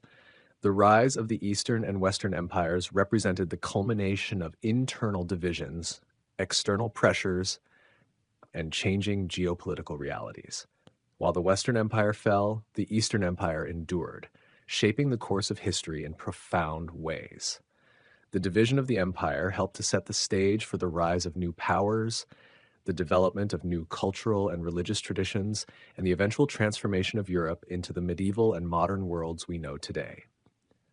The division of the Roman Empire was not the end of Rome, but rather the beginning of a new chapter in the story of Western civilization. The division of the Roman Empire also had profound consequences for the cultural and intellectual legacy of the ancient world. While the Western Empire fell into decline, the Eastern Roman Empire, or Byzantine Empire, became a beacon of preservation for Roman law, literature, and culture. Despite its challenges, the Byzantine Empire became a key transmitter of classical knowledge to the medieval world, especially during the period known as the Renaissance. In the Eastern Empire, scholars continued to study and preserve the works of ancient Greek philosophers, Roman historians, and poets. They not only maintained but also advanced fields such as philosophy, medicine, and mathematics, which would later influence European scholars during the Renaissance. Moreover, the Eastern Empire's commitment to Christianity was a major factor in its longevity and success. With Constantine's conversion to Christianity and the subsequent establishment of Christianity as the state religion, the Byzantine Empire became a center for Christian theological scholarship. Over the centuries, the empire played a critical role in shaping Christian doctrine, most notably through the ecumenical councils that defined the nature of Christ and the structure of the Church. The theological influence of the Byzantine Empire, particularly through the Eastern Orthodox Church, would persist well into the modern era, shaping the religious and cultural landscape of Eastern Europe and the Balkans. In contrast, the Western Roman Empire's fall marked not only the end of Roman political authority, but also the beginning of a prolonged period of fragmentation in Western Europe. Following the collapse of centralized power, the region entered the early Middle Ages, which saw the rise of numerous barbarian kingdoms. The absence of a unified Roman state led to a decentralization of power, with the surviving remnants of Roman law and administrative practices being absorbed and adapted by the Germanic kingdoms. These kingdoms, such as the Visigoths, Vandals, and Ostrogoths, laid the foundation for the feudal system that would dominate Europe for centuries. As a result, the fall of the Western Roman Empire ushered in a period of profound transformation in Europe. Political structures and cultural institutions were redefined, and it was not until the rise of the Carolingian Empire under Charlemagne in the 8th century that a sense of political unity was restored in the West. The Carolingian Renaissance, which sought to revive Roman and Christian traditions, was a direct response to the disintegration of the Western Empire. Even so, the legacy of Rome would be reinterpreted by these new kingdoms, blending Roman, Christian, and Germanic traditions into something entirely new. In the end, the division of the Roman Empire into Eastern and Western halves had far-reaching consequences, shaping the political, religious, and cultural contours of the ancient and medieval worlds. While the Western Empire's fall marked the end of Roman power in the West, the Byzantine Empire continued to influence the development of Eastern Europe, preserving Roman heritage and Christian orthodoxy. The echoes of this division can still be felt in the modern world, where the East and West, though profoundly different, share a common inheritance from the Roman Empire. The division of the empire thus represents both the end of an era and the beginning of new chapters in the story of civilization. Constantine the Great, the first Christian emperor, 306 CE to 337 CE. Constantine I, also known as Constantine the Great, is often considered one of the most significant figures in Roman history, bridging the gap between the ancient pagan world and the Christianized empire. Born in 272 CE in Nisus, modern-day Niš, Serbia, Constantine was the son of Flavius Constantius, a prominent military officer, and Helena, a woman of humble origins who would later be revered as a saint. Constantine's life and reign are marked by pivotal events that reshaped not only the Roman Empire but also the course of Western civilization. His journey to power was a tumultuous one. After his father's death in 306 CE, Constantine was proclaimed emperor by his troops in Britain, where Constantius had ruled as Caesar. This marked the beginning of Constantine's rise to dominance. However, his path to sole rule over the empire was not immediate. The empire at the time was divided among several co-emperors, a structure known as the Tetrarchy, established by Diocletian to bring stability to the empire. Constantine's reign began as part of this fractured system, which required him to navigate numerous political and military challenges. The turning point in Constantine's career came in 312 CE during the Battle of the Milvian Bridge. Before the battle, Constantine, a devout pagan at the time, reportedly saw a vision of a cross in the sky with the words, "In this sign, you will conquer." This vision, according to his later account, was a divine message from the Christian God, signaling that he should adopt Christianity as his faith and fight under its banner. Constantine's forces triumphed in the battle, and he credited his victory to the Christian God, marking a profound shift in his personal beliefs and the empire's religious direction. After this pivotal moment, Constantine became a protector of Christianity, though he remained a pagan for much of his reign. His victory at the Milvian Bridge led to his becoming the sole ruler of the Western Roman Empire, and he soon turned his attention to the east, where the Eastern Empire was ruled by Licinius. In 324 CE, after a series of military conflicts, Constantine defeated Licinius, becoming the sole ruler of the Roman Empire. This consolidation of power allowed him to implement significant reforms, including the promotion of Christianity as the favored religion within the empire. Constantine's commitment to Christianity was further solidified with his issuance of the Edict of Milan in 313 CE, a landmark document that granted religious tolerance to all religions within the empire, including Christianity. This decree was a direct response to the persecution of Christians under previous emperors, particularly Diocletian. By legalizing Christianity, Constantine not only brought an end to its persecution, but also created a framework for the religion to thrive. The Edict of Milan also allowed Christians to build churches openly, reclaim their property, and practice their faith without fear of retribution. In 325 CE, Constantine convened the First Council of Nicaea, a momentous event in the history of Christianity. The council aimed to address the growing divisions within the Christian Church, particularly regarding the nature of Christ and his relationship to God the Father. The Nicene Creed, which was formulated at the council, became the foundational statement of Christian orthodoxy. Constantine's role in the council was pivotal. Although he was not a theologian, he played an active role in overseeing the proceedings and ensuring that the outcomes aligned with his vision of a unified Christian faith. By doing so, Constantine not only sought to stabilize the church, but also to promote unity within the empire, as religious strife could weaken his rule. One of Constantine's most notable achievements was the founding of Constantinople, modern-day Istanbul, in 330 CE. He chose the site of the ancient Greek city of Byzantium, strategically located on the Bosporus Strait, which served as a crossroads between Europe and Asia. Constantine saw the city as a new Christian capital for the empire, a city that would be free from the political and religious chaos of Rome. With its grand architecture, including the construction of the Hagia Sophia, Constantinople became a symbol of Constantine's vision for a Christianized empire.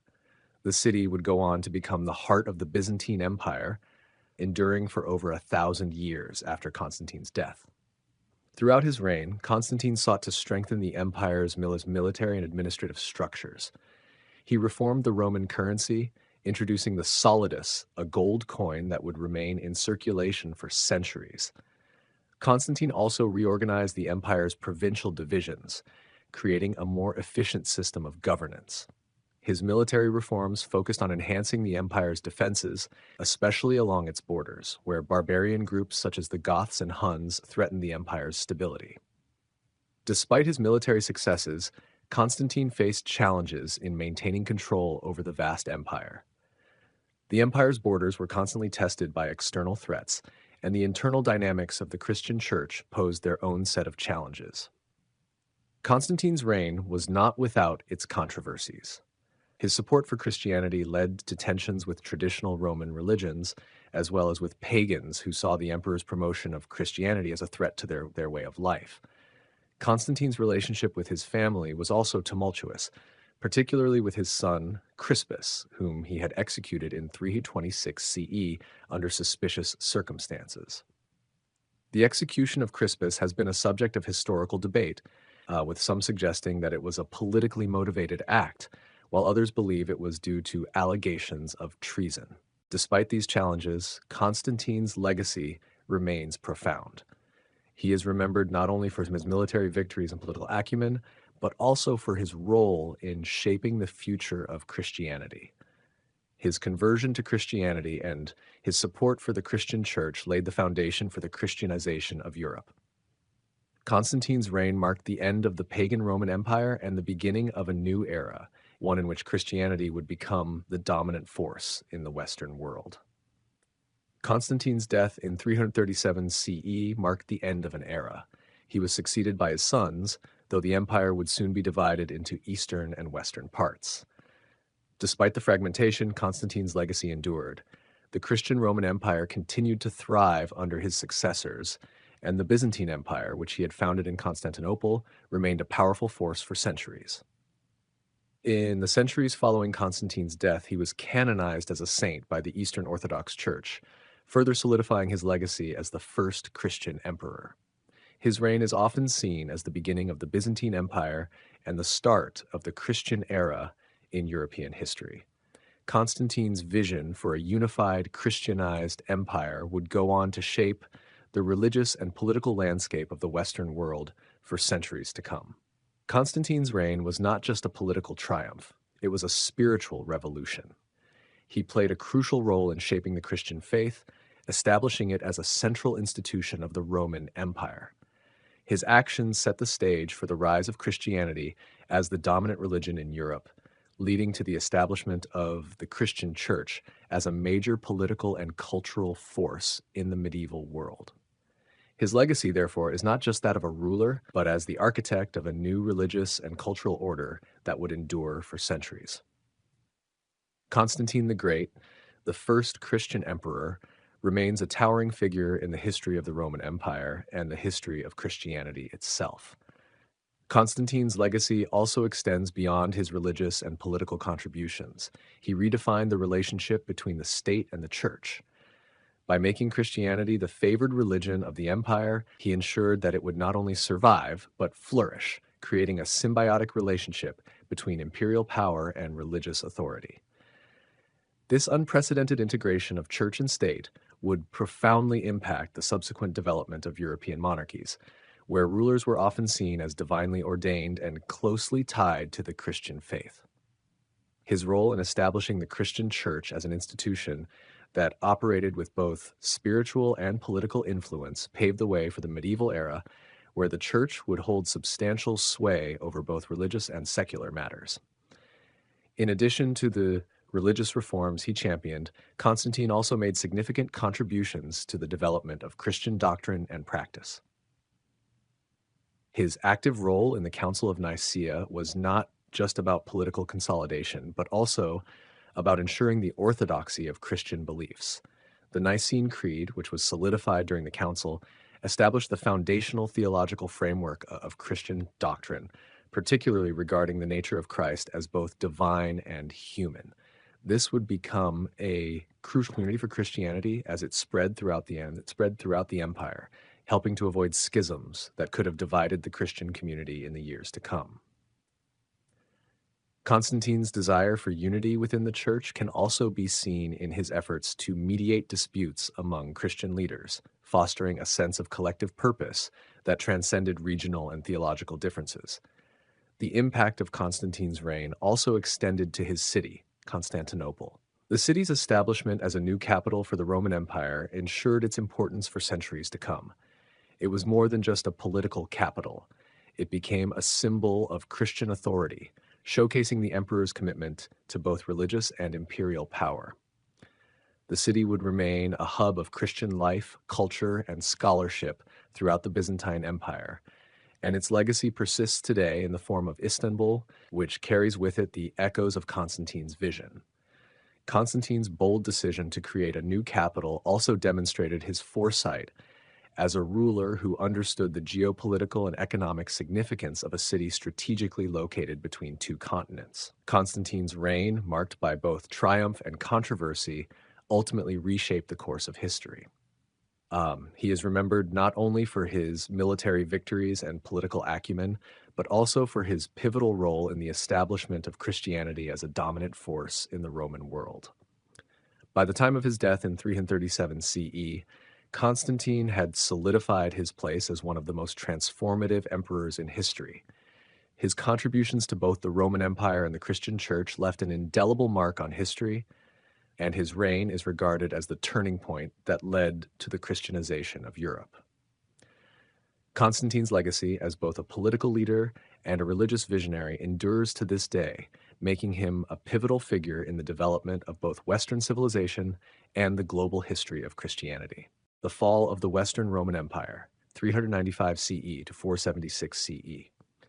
The Western Roman Empire, once the epitome of power and sophistication in the ancient world, began to crumble in the late 4th and 5th centuries. This period, stretching from 395 CE to 476 CE, marks the eventual disintegration of an empire that had dominated Europe for centuries. The reasons for this fall were multifaceted, combining military defeats, economic instability, political corruption, and the shifting dynamics of power within and outside the empire. To understand the decline, it is crucial to look at a complex array of internal and external pressures that pushed the empire to its breaking point. The pivotal moment in this decline began with the death of Emperor Theodosius I in 395 CE. His death split the Roman Empire into two parts: the Western Roman Empire with its capital at Ravenna, and the Eastern Roman Empire, known as the Byzantine Empire, with its capital at Constantinople. This division weakened the Western Empire as it struggled with both external invasions and internal strife. The Eastern Empire, by contrast, remained more stable and capable of defending itself, largely due to its stronger military and economic base. This division created a profound imbalance in resources and strategic advantages, contributing to the Western Empire's downfall. The first of many crises faced by the Western Roman Empire was the relentless pressure from barbarian groups along its borders. The empire had always relied on its legions to defend its vast frontiers, but over time, the legions themselves became weaker and less capable of handling the increasing threats. Various barbarian groups, such as the Visigoths, Vandals, and Huns, began to press in on the empire's borders. The Visigoths, led by Alaric I, were among the first to break through, sacking Rome in 410 CE. This was the first time in over 800 years that the city had fallen to an enemy. While this event was a major blow to the empire's prestige, it was also a wake-up call that the Western Roman Empire was no longer invincible. Despite the sack of Rome, the empire's rulers, like Emperor Honorius, failed to mount an effective defense against further invasions. The Huns, led by their fierce king Attila, launched devastating raids into the empire in the 440s. The Huns, whose empire stretched from Central Asia to Europe, had been pushing westward for years, and their campaigns put immense pressure on the Roman Empire's borders. In 451 CE, the Romans, along with their allies, faced the Huns at the Battle of the Catalonian Plains. Although Attila was stopped, the battle drained the Roman resources and proved to be a temporary victory at best. The Huns continued their raids, causing destruction in their wake. In the 450s, the Vandals, another barbarian group, took advantage of the weakened state of the empire and made significant advances. Led by Gaiseric, the Vandals captured North Africa, an important source of grain for the empire. The loss of vital territories meant that the Western Roman Empire faced an even greater food shortage, further exacerbating its already dire economic situation. The Vandals also famously sacked Rome again in 455 CE, further diminishing the empire's prestige and power. By this point, the Western Roman Empire was no longer able to recover from the constant invasions. Throughout these turbulent years, political instability further weakened the empire from within. One of the most significant problems the Western Roman Empire faced was a lack of effective leadership. The emperors who ruled during this period were often weak, ineffective, or simply uninterested in addressing the empire's mounting crises. In fact, the office of the emperor itself had become a symbol of instability. The Western Empire saw a revolving door of emperors, many of whom were chosen not based on merit but through manipulation or military power. This lack of stable leadership made it difficult for the empire to organize any cohesive response to the external and internal threats it faced. Another major factor in the fall of the Western Roman Empire was its reliance on mercenaries and foreign troops to defend its borders. The Roman legions, once filled with Roman citizens, had increasingly been made up of foreign soldiers, often from the very barbarian groups that were threatening the empire. These mercenaries, who had no loyalty to the Roman state, were often unreliable and sometimes even turned against their Roman commanders. One of the most famous examples of this came in 455 CE, when the general Ricimer, a barbarian general who had served as a mercenary, seized control of the Western Roman Empire. Ricimer's rise to power illustrated the increasing influence of foreign leaders within the empire. As the empire struggled to maintain control over its territory, economic decline also played a major role in its downfall. The Western Roman Empire had long been dependent on a stable agricultural base, as well as trade and tribute from its provinces. But with the empire's borders constantly under siege and its central authority weakening, the economy began to falter.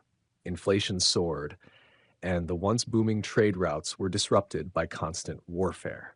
The tax base, which had once funded the imperial bureaucracy and the military, shrank as more and more regions fell into disarray or were taken by barbarian invaders. This led to widespread poverty and social unrest, further destabilizing the empire. The final blow to the Western Roman Empire came in 476 CE, when the last Roman emperor of the West, Romulus Augustulus, was deposed by the barbarian general Odoacer. This event is traditionally marked as the official fall of the Western Roman Empire.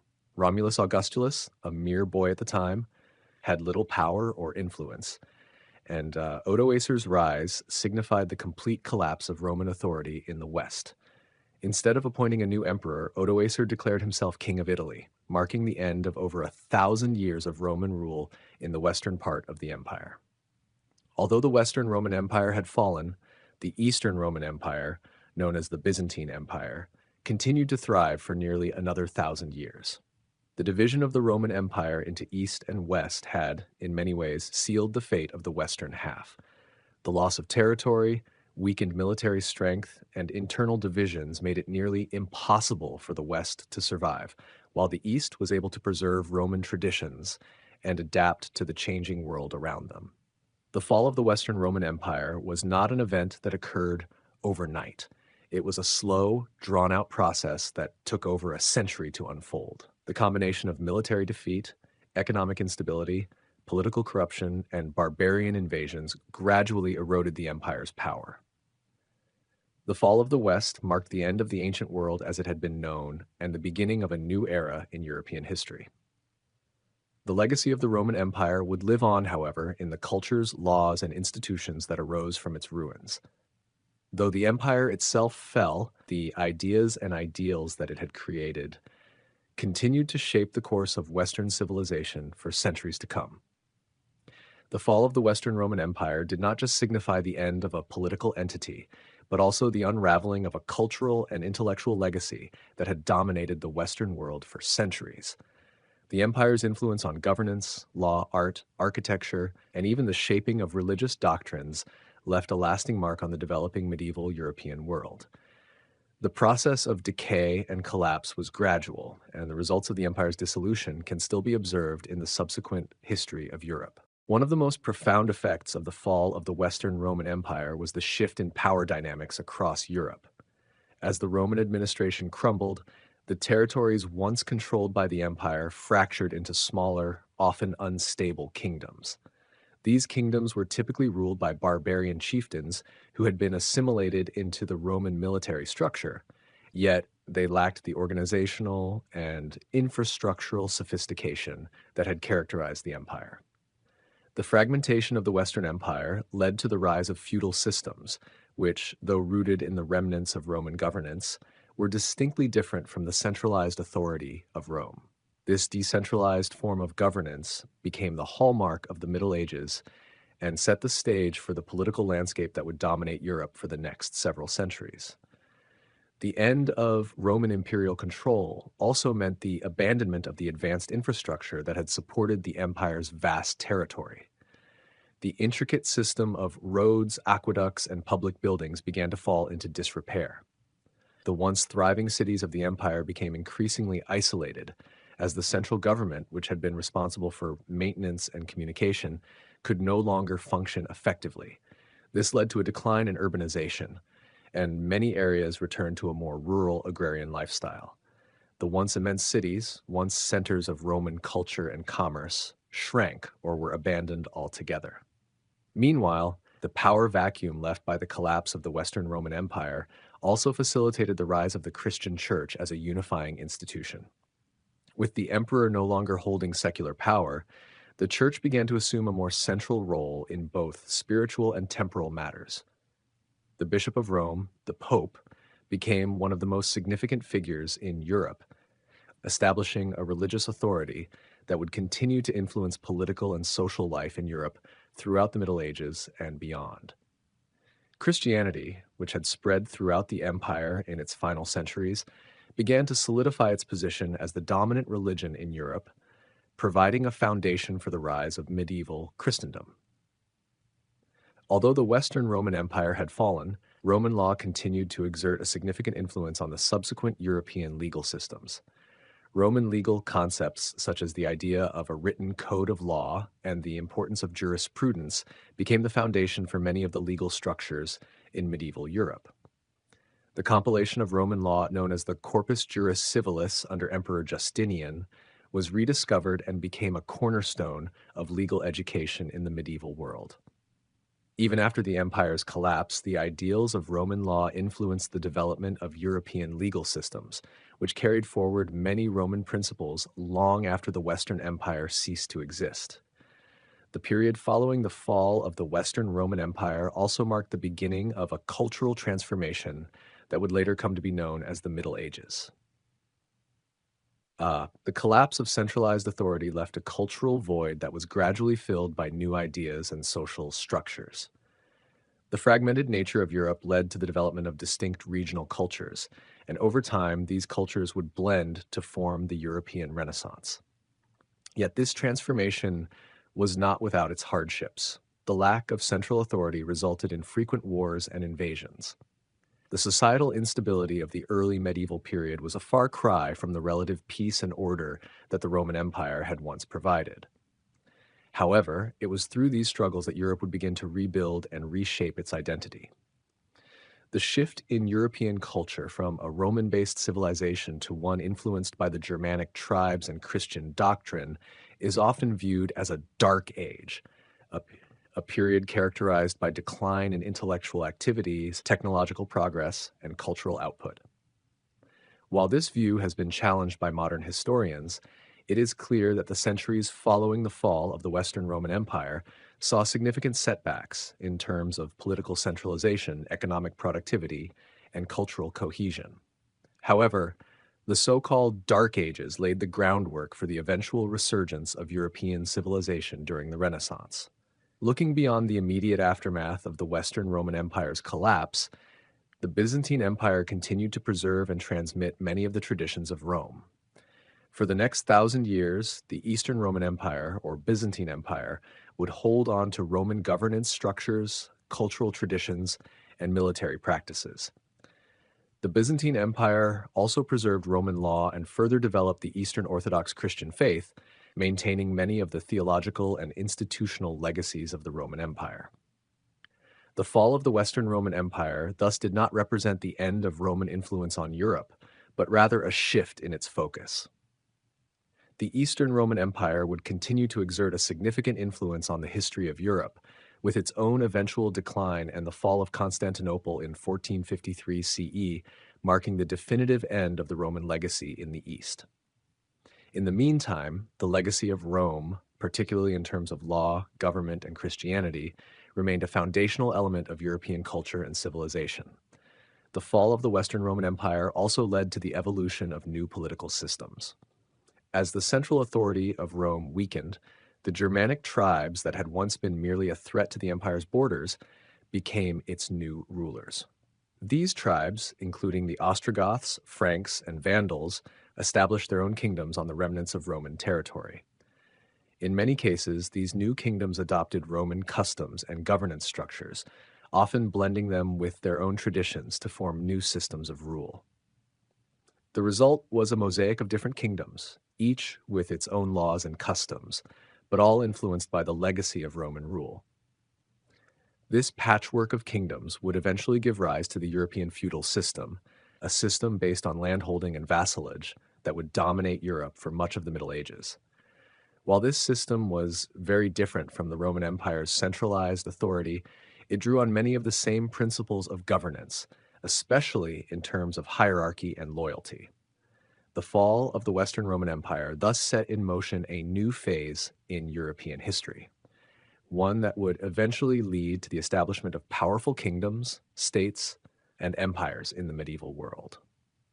As centuries passed, the memory of the Western Roman Empire endured in the collective consciousness of Europe. The term Roman was often used to refer to a set of ideals: strength, unity, order, and civilization. These ideals would be revisited and reinterpreted during the Renaissance, when European scholars rediscovered ancient Roman texts and sought to revive the cultural achievements of Rome. In this way, the legacy of the Roman Empire, though it had collapsed politically, continued to shape the future of Europe and the Western world. The fall of the Western Roman Empire thus marked the end of an era, but also the beginning of a new chapter in European history, one that would be deeply influenced by the memory of Rome and its achievements. Barbarian Invasions, Rome's Last Days. In the twilight of antiquity, when the Roman world stood teetering between the grandeur of its past and the uncertain shadows of the future, the very notion of empire was being rewritten, not by senators or emperors, but by outsiders long dismissed as barbarians. These were not mindless marauders, nor were they mere footnotes in Roman glory. They were the harbingers of transformation, agents of a cataclysm that would bring the Western Roman Empire to its knees.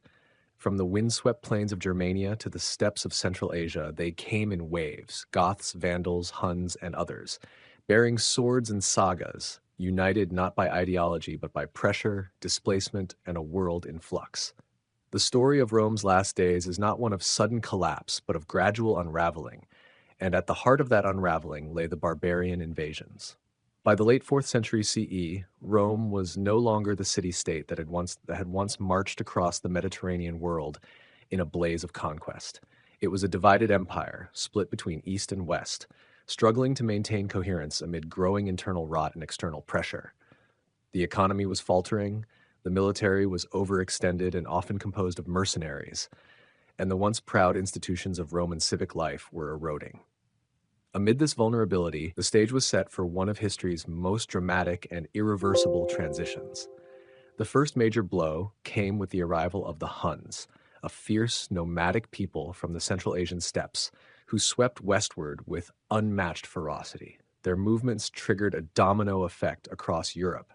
Tribes who had lived for centuries along the Roman borders suddenly found themselves displaced, desperate, and on the move. Among them were the Visigoths, a branch of the Gothic peoples, who sought refuge within the Roman Empire's borders. In 376 CE, they crossed the Danube and pleaded for sanctuary. Rome, short-sighted and ill-prepared, granted them passage but failed to provide adequate support or protection. What followed was a slow-boiling crisis. Mistreatment by Roman officials and desperate hunger led to a revolt. In 378 CE, the crisis exploded into open war at the Battle of Adrianople. The Visigoths, led by Fritigern, crushed a Roman army and killed Emperor Valens. It was a stunning humiliation for Rome, a signal to other tribes that the empire was no longer invincible. The Eastern Roman Empire reeled, but survived. The western half, however, was far less prepared for what was to come. The Visigoths would continue their march westward, weaving in and out of Roman politics, sometimes allies, sometimes enemies. Under the leadership of the bold and calculating Alaric, they grew increasingly bold. Alaric demanded land, a title, recognition, things Rome was unwilling or unable to grant. In 410 CE, in a moment that shocked the entire ancient world, Alaric led his forces into the heart of the empire and sacked Rome itself. For the first time in over 800 years, the Eternal City had fallen to a foreign enemy. Though the sack lasted only 3 days and spared much of the city's populace, its psychological impact was seismic. The myth of Rome's invincibility shattered forever. Yet this was not the end, only a grim milestone in a long, slow descent. In the wake of the Visigoths came other tribes, each with their own histories, grievances, and ambitions. The Vandals, having moved across Gaul and Spain, eventually crossed into North Africa. There, under their king Genseric, they seized Carthage in 439 CE. This was no minor loss. Carthage was Rome's breadbasket, its key to feeding the Western Empire. The Vandals not only took the city, they built a powerful fleet and turned to piracy, striking into the heart of Roman maritime commerce. By 455 CE, they too reached the gates of Rome and launched a second sack. Unlike Alaric's relatively restrained forces, the Vandals were thorough in their pillaging.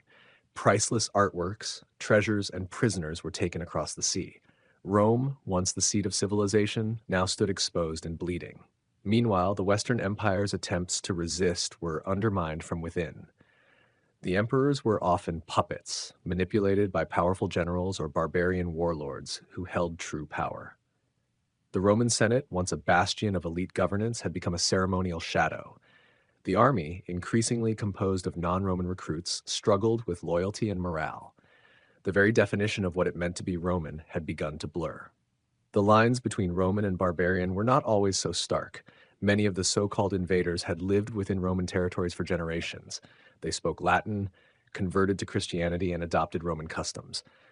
But cultural assimilation could not mask the empire's political disintegration. Amid this chaos, another figure loomed, Attila the Hun. Where Alaric was calculated and Genseric strategic, Attila was pure force of nature. Rising to power in the early 5th century, he forged a terrifying empire that stretched from the Black Sea to the Rhine. His campaigns ravaged Eastern Europe and threatened both halves of the Roman world. In 451 CE, Attila marched into Gaul. There, at the Battle of the Catalonian Plains, a coalition of Romans and Visigoths under General Aetius managed to halt his advance. It was a rare moment of resistance, but the following year Attila turned toward Italy. Cities were burned, territories ravaged, but he never took Rome. According to tradition, Pope Leo I met with Attila and convinced him to turn back, though the true reasons may have been more practical: disease, famine, and a weakening army. After Attila's sudden death in 453 CE, his empire quickly fractured, but the damage he wrought remained. The Western Empire, already crumbling, was now more vulnerable than ever. Over the next 2 decades, it staggered on, propped up by diplomacy, bribes, and desperate last stands.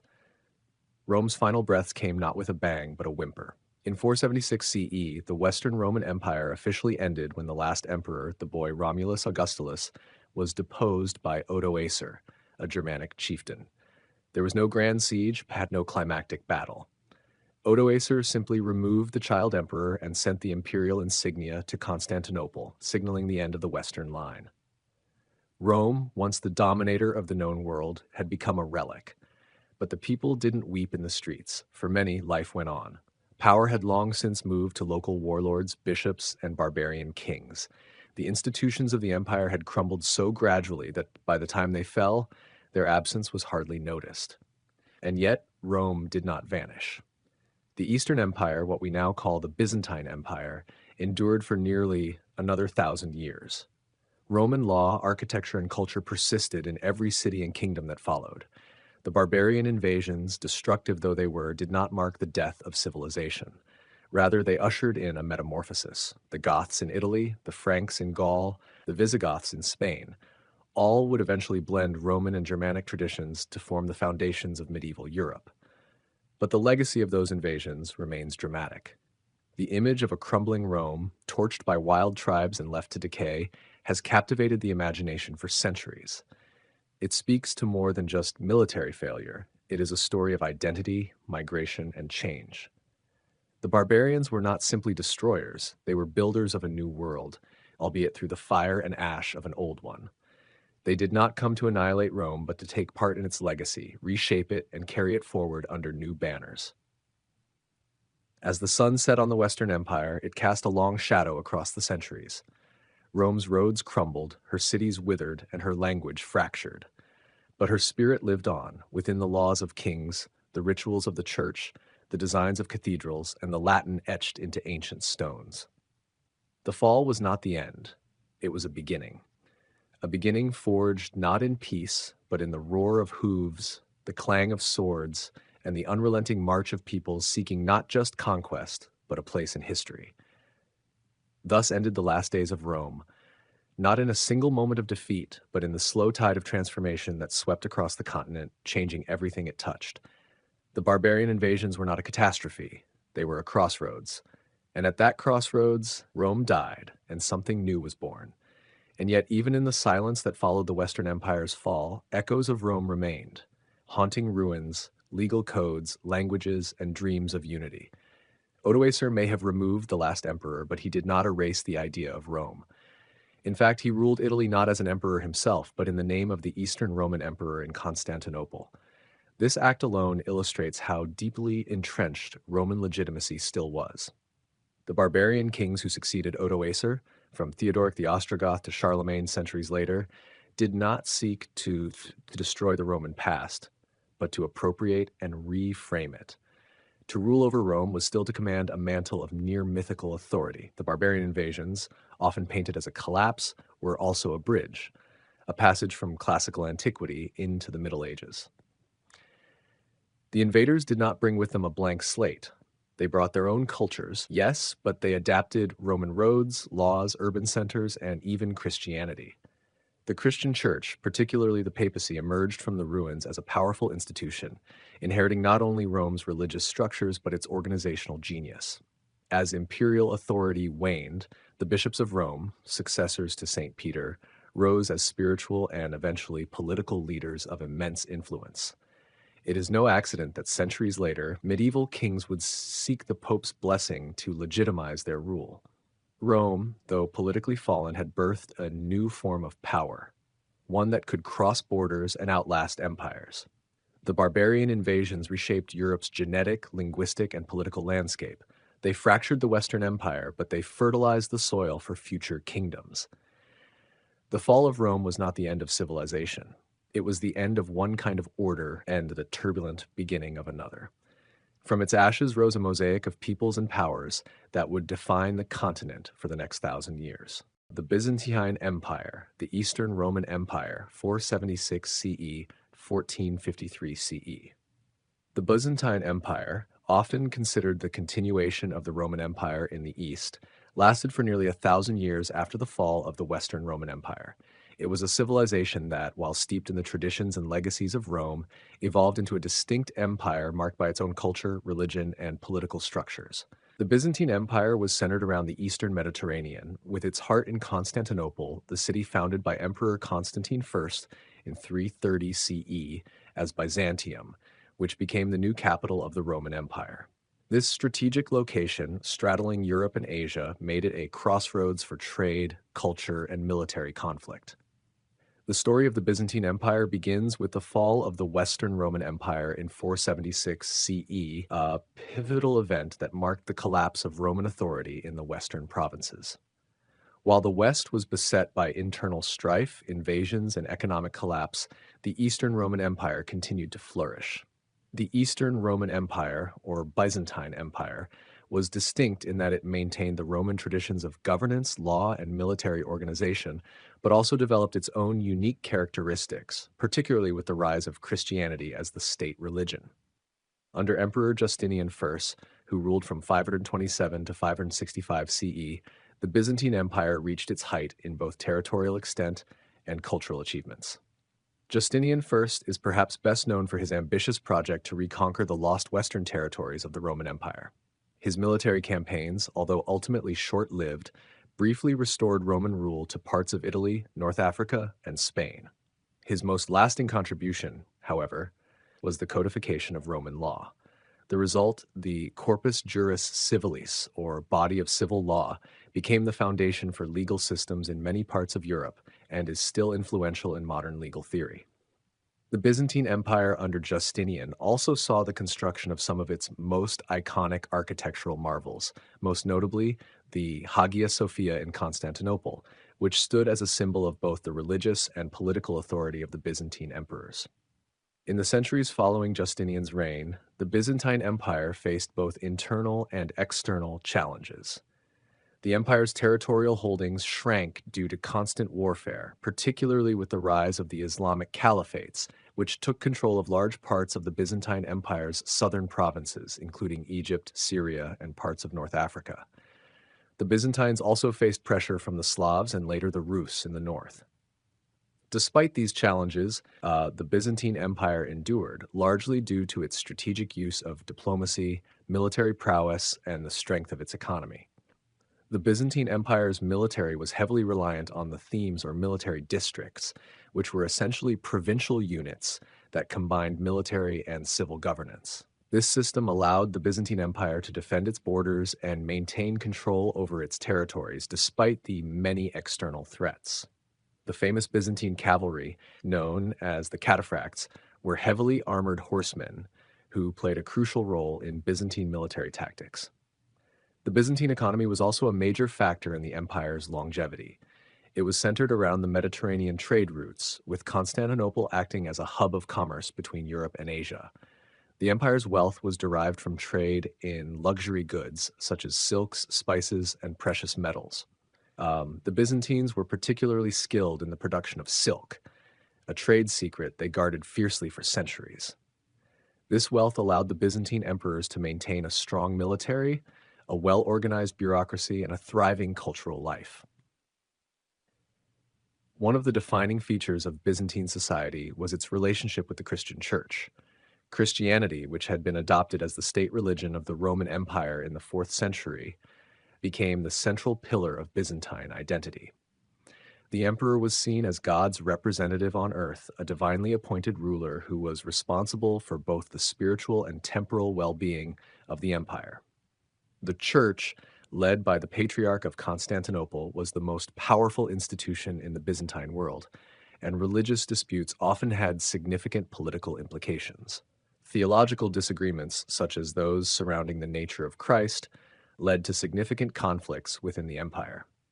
The most notable of these was the Great Schism of 1054, which divided Christianity into the Roman Catholic Church in the west and the Eastern Orthodox Church in the east. This schism had profound implications for the Byzantine Empire, as it lost the support of the papacy and much of Western Christendom. Despite these religious divisions, the Eastern Orthodox Church remained a central institution in Byzantine life and played a critical role in the preservation of Byzantine culture. The Middle Byzantine period, which spanned from the 8th to the 12th centuries, was marked by both political stability and cultural flourishing. The empire saw a renaissance in the arts, literature, and scholarship, much of which was focused on preserving and transmitting the ancient knowledge of Greece and Rome. Byzantine scholars copied and preserved classical texts that might otherwise have been lost to history. The Byzantine Empire was also home to a thriving artistic tradition, with its distinctive style of iconography influencing Christian art for centuries. However, the Byzantine Empire faced constant challenges during this period. The rise of the Seljuk Turks in the 11th century posed a major threat to Byzantine territory in Anatolia, and the empire's ability to defend itself was weakened by internal divisions and political instability. The Byzantine Empire was also increasingly drawn into conflicts with Western European powers, including the Crusaders, whose campaigns to reclaim the Holy Land had significant consequences for the empire. The Fourth Crusade, which culminated in the sacking of Constantinople in 1204, was one of the most devastating events in Byzantine history. The Crusaders, originally called to liberate Jerusalem, instead turned their forces on Constantinople, looting and pillaging the city. The sack of Constantinople marked a temporary end to Byzantine power in the city, and the empire was split into several smaller states. The Byzantines managed to recapture Constantinople in 1261, but the empire was never fully able to recover from the damage inflicted during the Fourth Crusade. The final centuries of the Byzantine Empire were marked by a slow but inevitable decline. The empire's territories continued to shrink, and the once great city of Constantinople was increasingly isolated. The rise of the Ottoman Turks posed the greatest external threat to the empire, and by the 15th century, the Byzantines were confined to the city of Constantinople and its surrounding territories.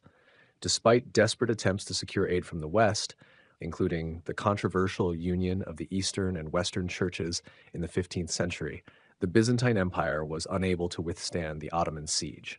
In 1453, the Byzantine Empire came to its tragic end when Constantinople fell to the Ottoman Turks under Sultan Mehmed II.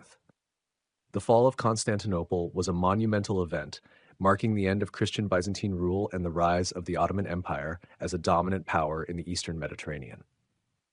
The fall of Constantinople also marked the end of the medieval era and the beginning of the Renaissance, as scholars fled to the West, bringing with them priceless manuscripts and knowledge that would fuel the intellectual rebirth of Europe. Though the Byzantine Empire is often overlooked in Western history, its contributions to civilization were immense. It preserved much of the knowledge of the ancient world, protected Europe from Eastern invasions for centuries, and influenced the development of Orthodox Christianity and the cultural landscape of the Eastern Mediterranean. The legacy of the Byzantine Empire continues to be felt today in the fields of art, architecture, law, and theology. Its story, from its rise after the fall of Rome to its final days under the Ottoman siege, is a testament to the resilience and endurance of a civilization that spanned more than a millennium. The Byzantine Empire's impact on the world extends far beyond its borders and the centuries of its existence. Even in its decline, the empire continued to influence European culture, politics, and thought. The Byzantines' preservation of classical knowledge helped ignite the European Renaissance, a period that saw a rediscovery of ancient Greek and Roman works, much of which had been preserved and studied by Byzantine scholars. The art, architecture, and literature of the Byzantines would also leave an indelible mark on the world, influencing everything from the development of religious iconography to the design of churches and palaces across Europe. Byzantine culture was deeply intertwined with the Orthodox Christian faith, and the empire's religious practices and rituals spread to many parts of Eastern Europe and beyond. The spread of Byzantine Christianity helped shape the development of the Eastern Orthodox Church, which remains one of the major Christian denominations today. The Byzantine religious influence can be seen in the liturgy, sacred art, and architecture of many Orthodox Christian nations, especially in Russia, Greece, and the Balkans. In addition to its religious and cultural influence, the Byzantine Empire also contributed significantly to the development of law. The Corpus Juris Civilis, body of civil law, compiled during the reign of Emperor Justinian, became the foundation of legal systems in many parts of Europe and continues to be studied by legal scholars.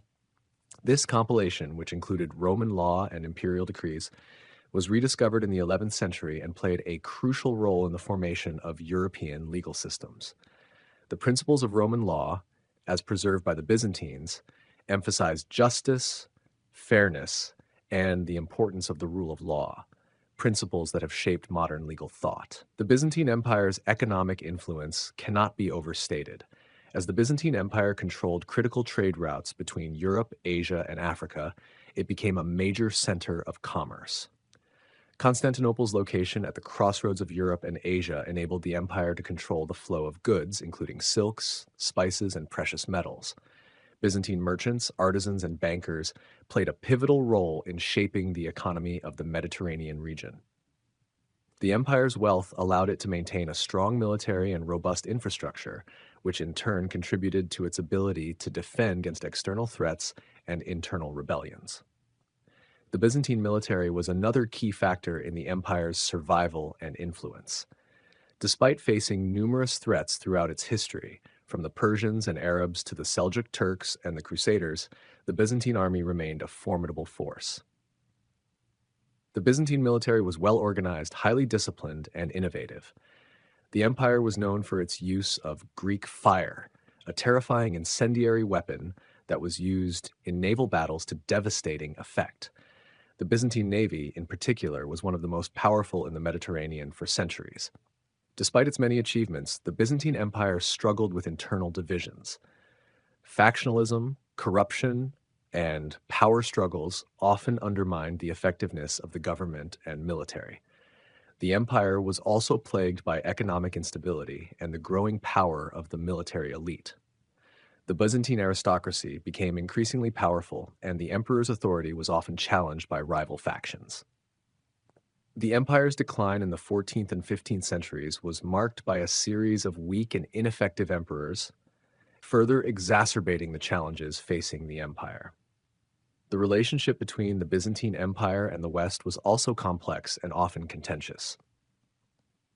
The Byzantine Empire was often caught between the pressures of the Western Roman Catholic Church and the growing power of Western European states. The schism between the Roman Catholic and Eastern Orthodox churches in 1054 had lasting political and religious consequences. The Great Schism divided Christianity into two branches, and the Byzantine Empire found itself isolated from the West. The Crusades, which were intended to recapture Jerusalem from Muslim control, further strained relations between the Byzantines and the Western Europeans. The Fourth Crusade, in particular, which culminated in the sacking of Constantinople in 1204, was a devastating blow to the Byzantine Empire and marked a turning point in its history. The Crusaders, who were supposed to assist the Byzantines, instead looted and destroyed Constantinople, weakening the empire irreparably.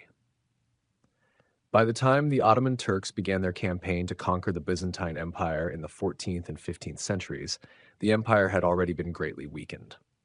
The Ottomans, led by Sultan Mehmed II, laid siege to Constantinople in 1453, marking the final chapter in the Byzantine Empire's long history. After nearly 2 months of intense fighting, the Ottomans breached the city's walls and captured Constantinople, bringing an end to the Byzantine Empire and ushering in a new era in world history. The fall of Constantinople in 1453 had profound consequences for the world. It marked the end of Christian Byzantine rule and the rise of the Ottoman Empire as a dominant power in the Eastern Mediterranean. The fall of Constantinople also symbolized the end of the Middle Ages and the beginning of the Renaissance. Many Byzantine scholars fled to the West after the fall of the city, bringing with them valuable manuscripts and knowledge that would help fuel the intellectual rebirth of Europe. The Renaissance, which began in Italy, was in many ways a direct result of the preservation and transmission of ancient Greek and Roman knowledge by the Byzantines.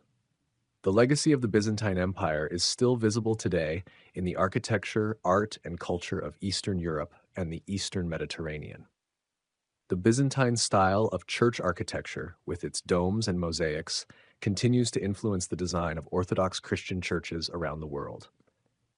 The empire's artistic tradition, particularly its icons, has had a lasting impact on Christian art. The legal principles developed by the Byzantines, particularly those found in the Corpus Juris Civilis, continue to influence modern legal systems.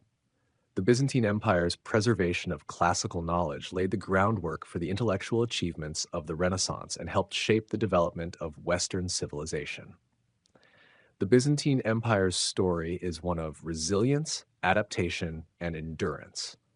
Despite facing numerous challenges and ultimately succumbing to external conquest, the empire left an indelible mark on the world.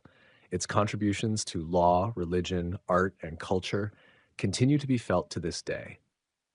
The Byzantine Empire serves as a testament to the enduring power of civilization, and its legacy remains an integral part of the story of human history. The legacy of Rome: influence on Western civilization.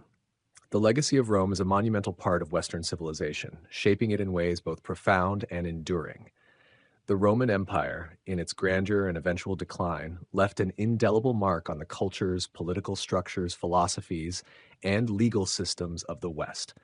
Even after the fall of the Western Roman Empire in 476 CE, the imprint of Roman thought and practice remained strong, influencing everything from modern democratic structures to the languages we speak today. This legacy is not merely historical, but living, continuously evolving and reinforcing the principles established during Rome's peak. Rome's most enduring contribution to the West lies in the realm of governance. The Romans invented republican government with institutions such as the Senate, assemblies, and elected officials, ideas that would echo throughout history and serve as the foundation for modern democracy. Though the Roman Republic eventually gave way to the empire, the concept of a Senate remained crucial. The rise of the Roman Empire brought about the rule of emperors, yet even in this autocratic system, the Senate and various other forms of consultation influenced future political structures. Western governments, particularly in Europe and later in the Americas, would adopt the Roman model, with representative democracy and the separation of powers being key elements in modern political thought. The Roman legal system, encapsulated in the concept of Roman law, stands as one of the empire's most influential legacies. The Romans developed an intricate system of laws that governed everything from property rights to marriage contracts. The Corpus Juris Civilis, compiled under Emperor Justinian, would go on to influence the development of legal systems in Europe and, eventually, much of the modern world.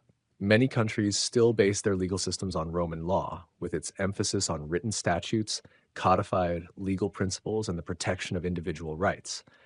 Roman law was not merely about state control, but about offering a sense of justice and fairness to those governed by it. This emphasis on written laws and a formalized justice system laid the groundwork for the rule of law as it is understood today. Rome's influence extends deeply into the cultural and intellectual domains as well. The Romans, inheriting much from Greek philosophy and science, made important contributions of their own. Roman thinkers such as Cicero, Seneca, and Marcus Aurelius helped shape Western thought, especially in areas like ethics, political philosophy, and Stoicism. Cicero's works, in particular, were instrumental in developing ideas on natural law and the rights of citizens. His thoughts on republicanism and the role of the individual in the state resonate in modern political philosophy. Roman education was based heavily on the classics of Greek literature and philosophy, providing the foundation for the intellectual pursuits of the Renaissance and beyond. The art, architecture, and engineering feats of Rome continue to awe and inspire. Roman architecture, with its innovation in the use of arches, vaults, and concrete, set the stage for the construction of monumental structures that have stood for centuries. The Pantheon, the Colosseum, and the aqueducts are just a few examples of Roman engineering prowess that have influenced both ancient and modern architectural design. Roman art, too, was groundbreaking, combining Greek influences with their own artistic innovations. Roman mosaics, sculptures, and frescoes brought a new realism to the portrayal of the human form and everyday life, setting the stage for later artistic movements such as the Renaissance. Roman cultural influence was also extensive in the field of language. Latin, the language of the Romans, is the ancestor of the Romance languages spoken by hundreds of millions of people worldwide today. Languages such as Italian, French, Spanish, Portuguese, and Romanian all evolved from Latin, with grammar, syntax, and vocabulary rooted in the Latin language. Even in the English language, many words derive from Latin, especially in the fields of science, law, and medicine. The use of Latin as the language of scholarship and the Catholic Church further solidified its lasting presence in Western culture. The concept of Roman citizenship was another significant legacy. To be a Roman citizen was to be part of a unique cultural and political community, and the expansion of Roman citizenship across the empire helped forge a sense of unity among its vast and diverse population. The rights and privileges associated with Roman citizenship, including legal protections and access to certain political rights, provided a model for the development of citizenship in later societies. Modern concepts of civil rights, political participation, and the relationship between the individual and the state have their roots in Roman notions of citizenship and civic duty. Rome's military prowess, while often remembered for its expansionist tendencies, also played a crucial role in shaping Western civilization. The Roman military was a formidable force, relying on discipline, organization, and strategic planning to conquer and maintain vast territories. The Roman legions set a standard for military structure that would be adopted by future empires, and Roman tactics were studied and replicated for centuries. The legacy of Roman military engineering, especially in the construction of roads, forts, and other infrastructure, helped facilitate the growth of Western civilizations. These roads, which connected the farthest reaches of the empire, laid the groundwork for trade, cultural exchange, and the spread of ideas. The spread of Christianity, too, was facilitated by the Roman Empire. Though initially persecuted, Christianity became the official religion of the Roman Empire under Emperor Constantine in the 4th century CE. This momentous decision not only shaped the future of Europe, but also had a profound effect on Western civilization. The Church became a stabilizing force during the Middle Ages, and the spread of Christian thought deeply influenced Western culture, art, philosophy, and social norms. Roman institutions provided a structure for the rise of Christian theology and ecclesiastical governance, which would dominate much of European history for centuries. Perhaps one of the most important legacies of Rome lies in its role as a unifier of disparate peoples. The Pax Romana, the period of relative peace and stability within the empire, allowed for the exchange of goods, ideas, and cultures across vast distances. Roman roads, ships, and communication networks facilitated trade and intellectual exchange, creating a cosmopolitan world that would have a lasting influence on future global interactions. The Roman concept of law, citizenship, and governance set a precedent for many modern international institutions, as the Roman Empire was the first to manage such a vast and culturally diverse territory under a centralized system of control. The decline of the Roman Empire in the West did not mark the end of Roman influence. In fact, many of the empire's institutions, laws, and cultural practices lived on through the Byzantine Empire in the East, and through the adoption of Roman ideas by the medieval Christian Church. The Renaissance, which revived the study of classical antiquity, was itself a rediscovery of Roman culture, art, and philosophy. From the medieval period through to the modern era, the legacy of Rome provided the intellectual and cultural bedrock upon which Western civilization would continue to build. In conclusion, the legacy of Rome is woven into the very fabric of Western civilization. From the foundations of modern democracy and law to the languages we speak, the art we create, and the religions we follow, the impact of Rome remains deeply ingrained in the Western world. While the empire may have fallen centuries ago, its influence endures, shaping our institutions, ideas, and cultural practices. The legacy of Rome is not just a chapter in history, but a living force that continues to guide the evolution of the modern world.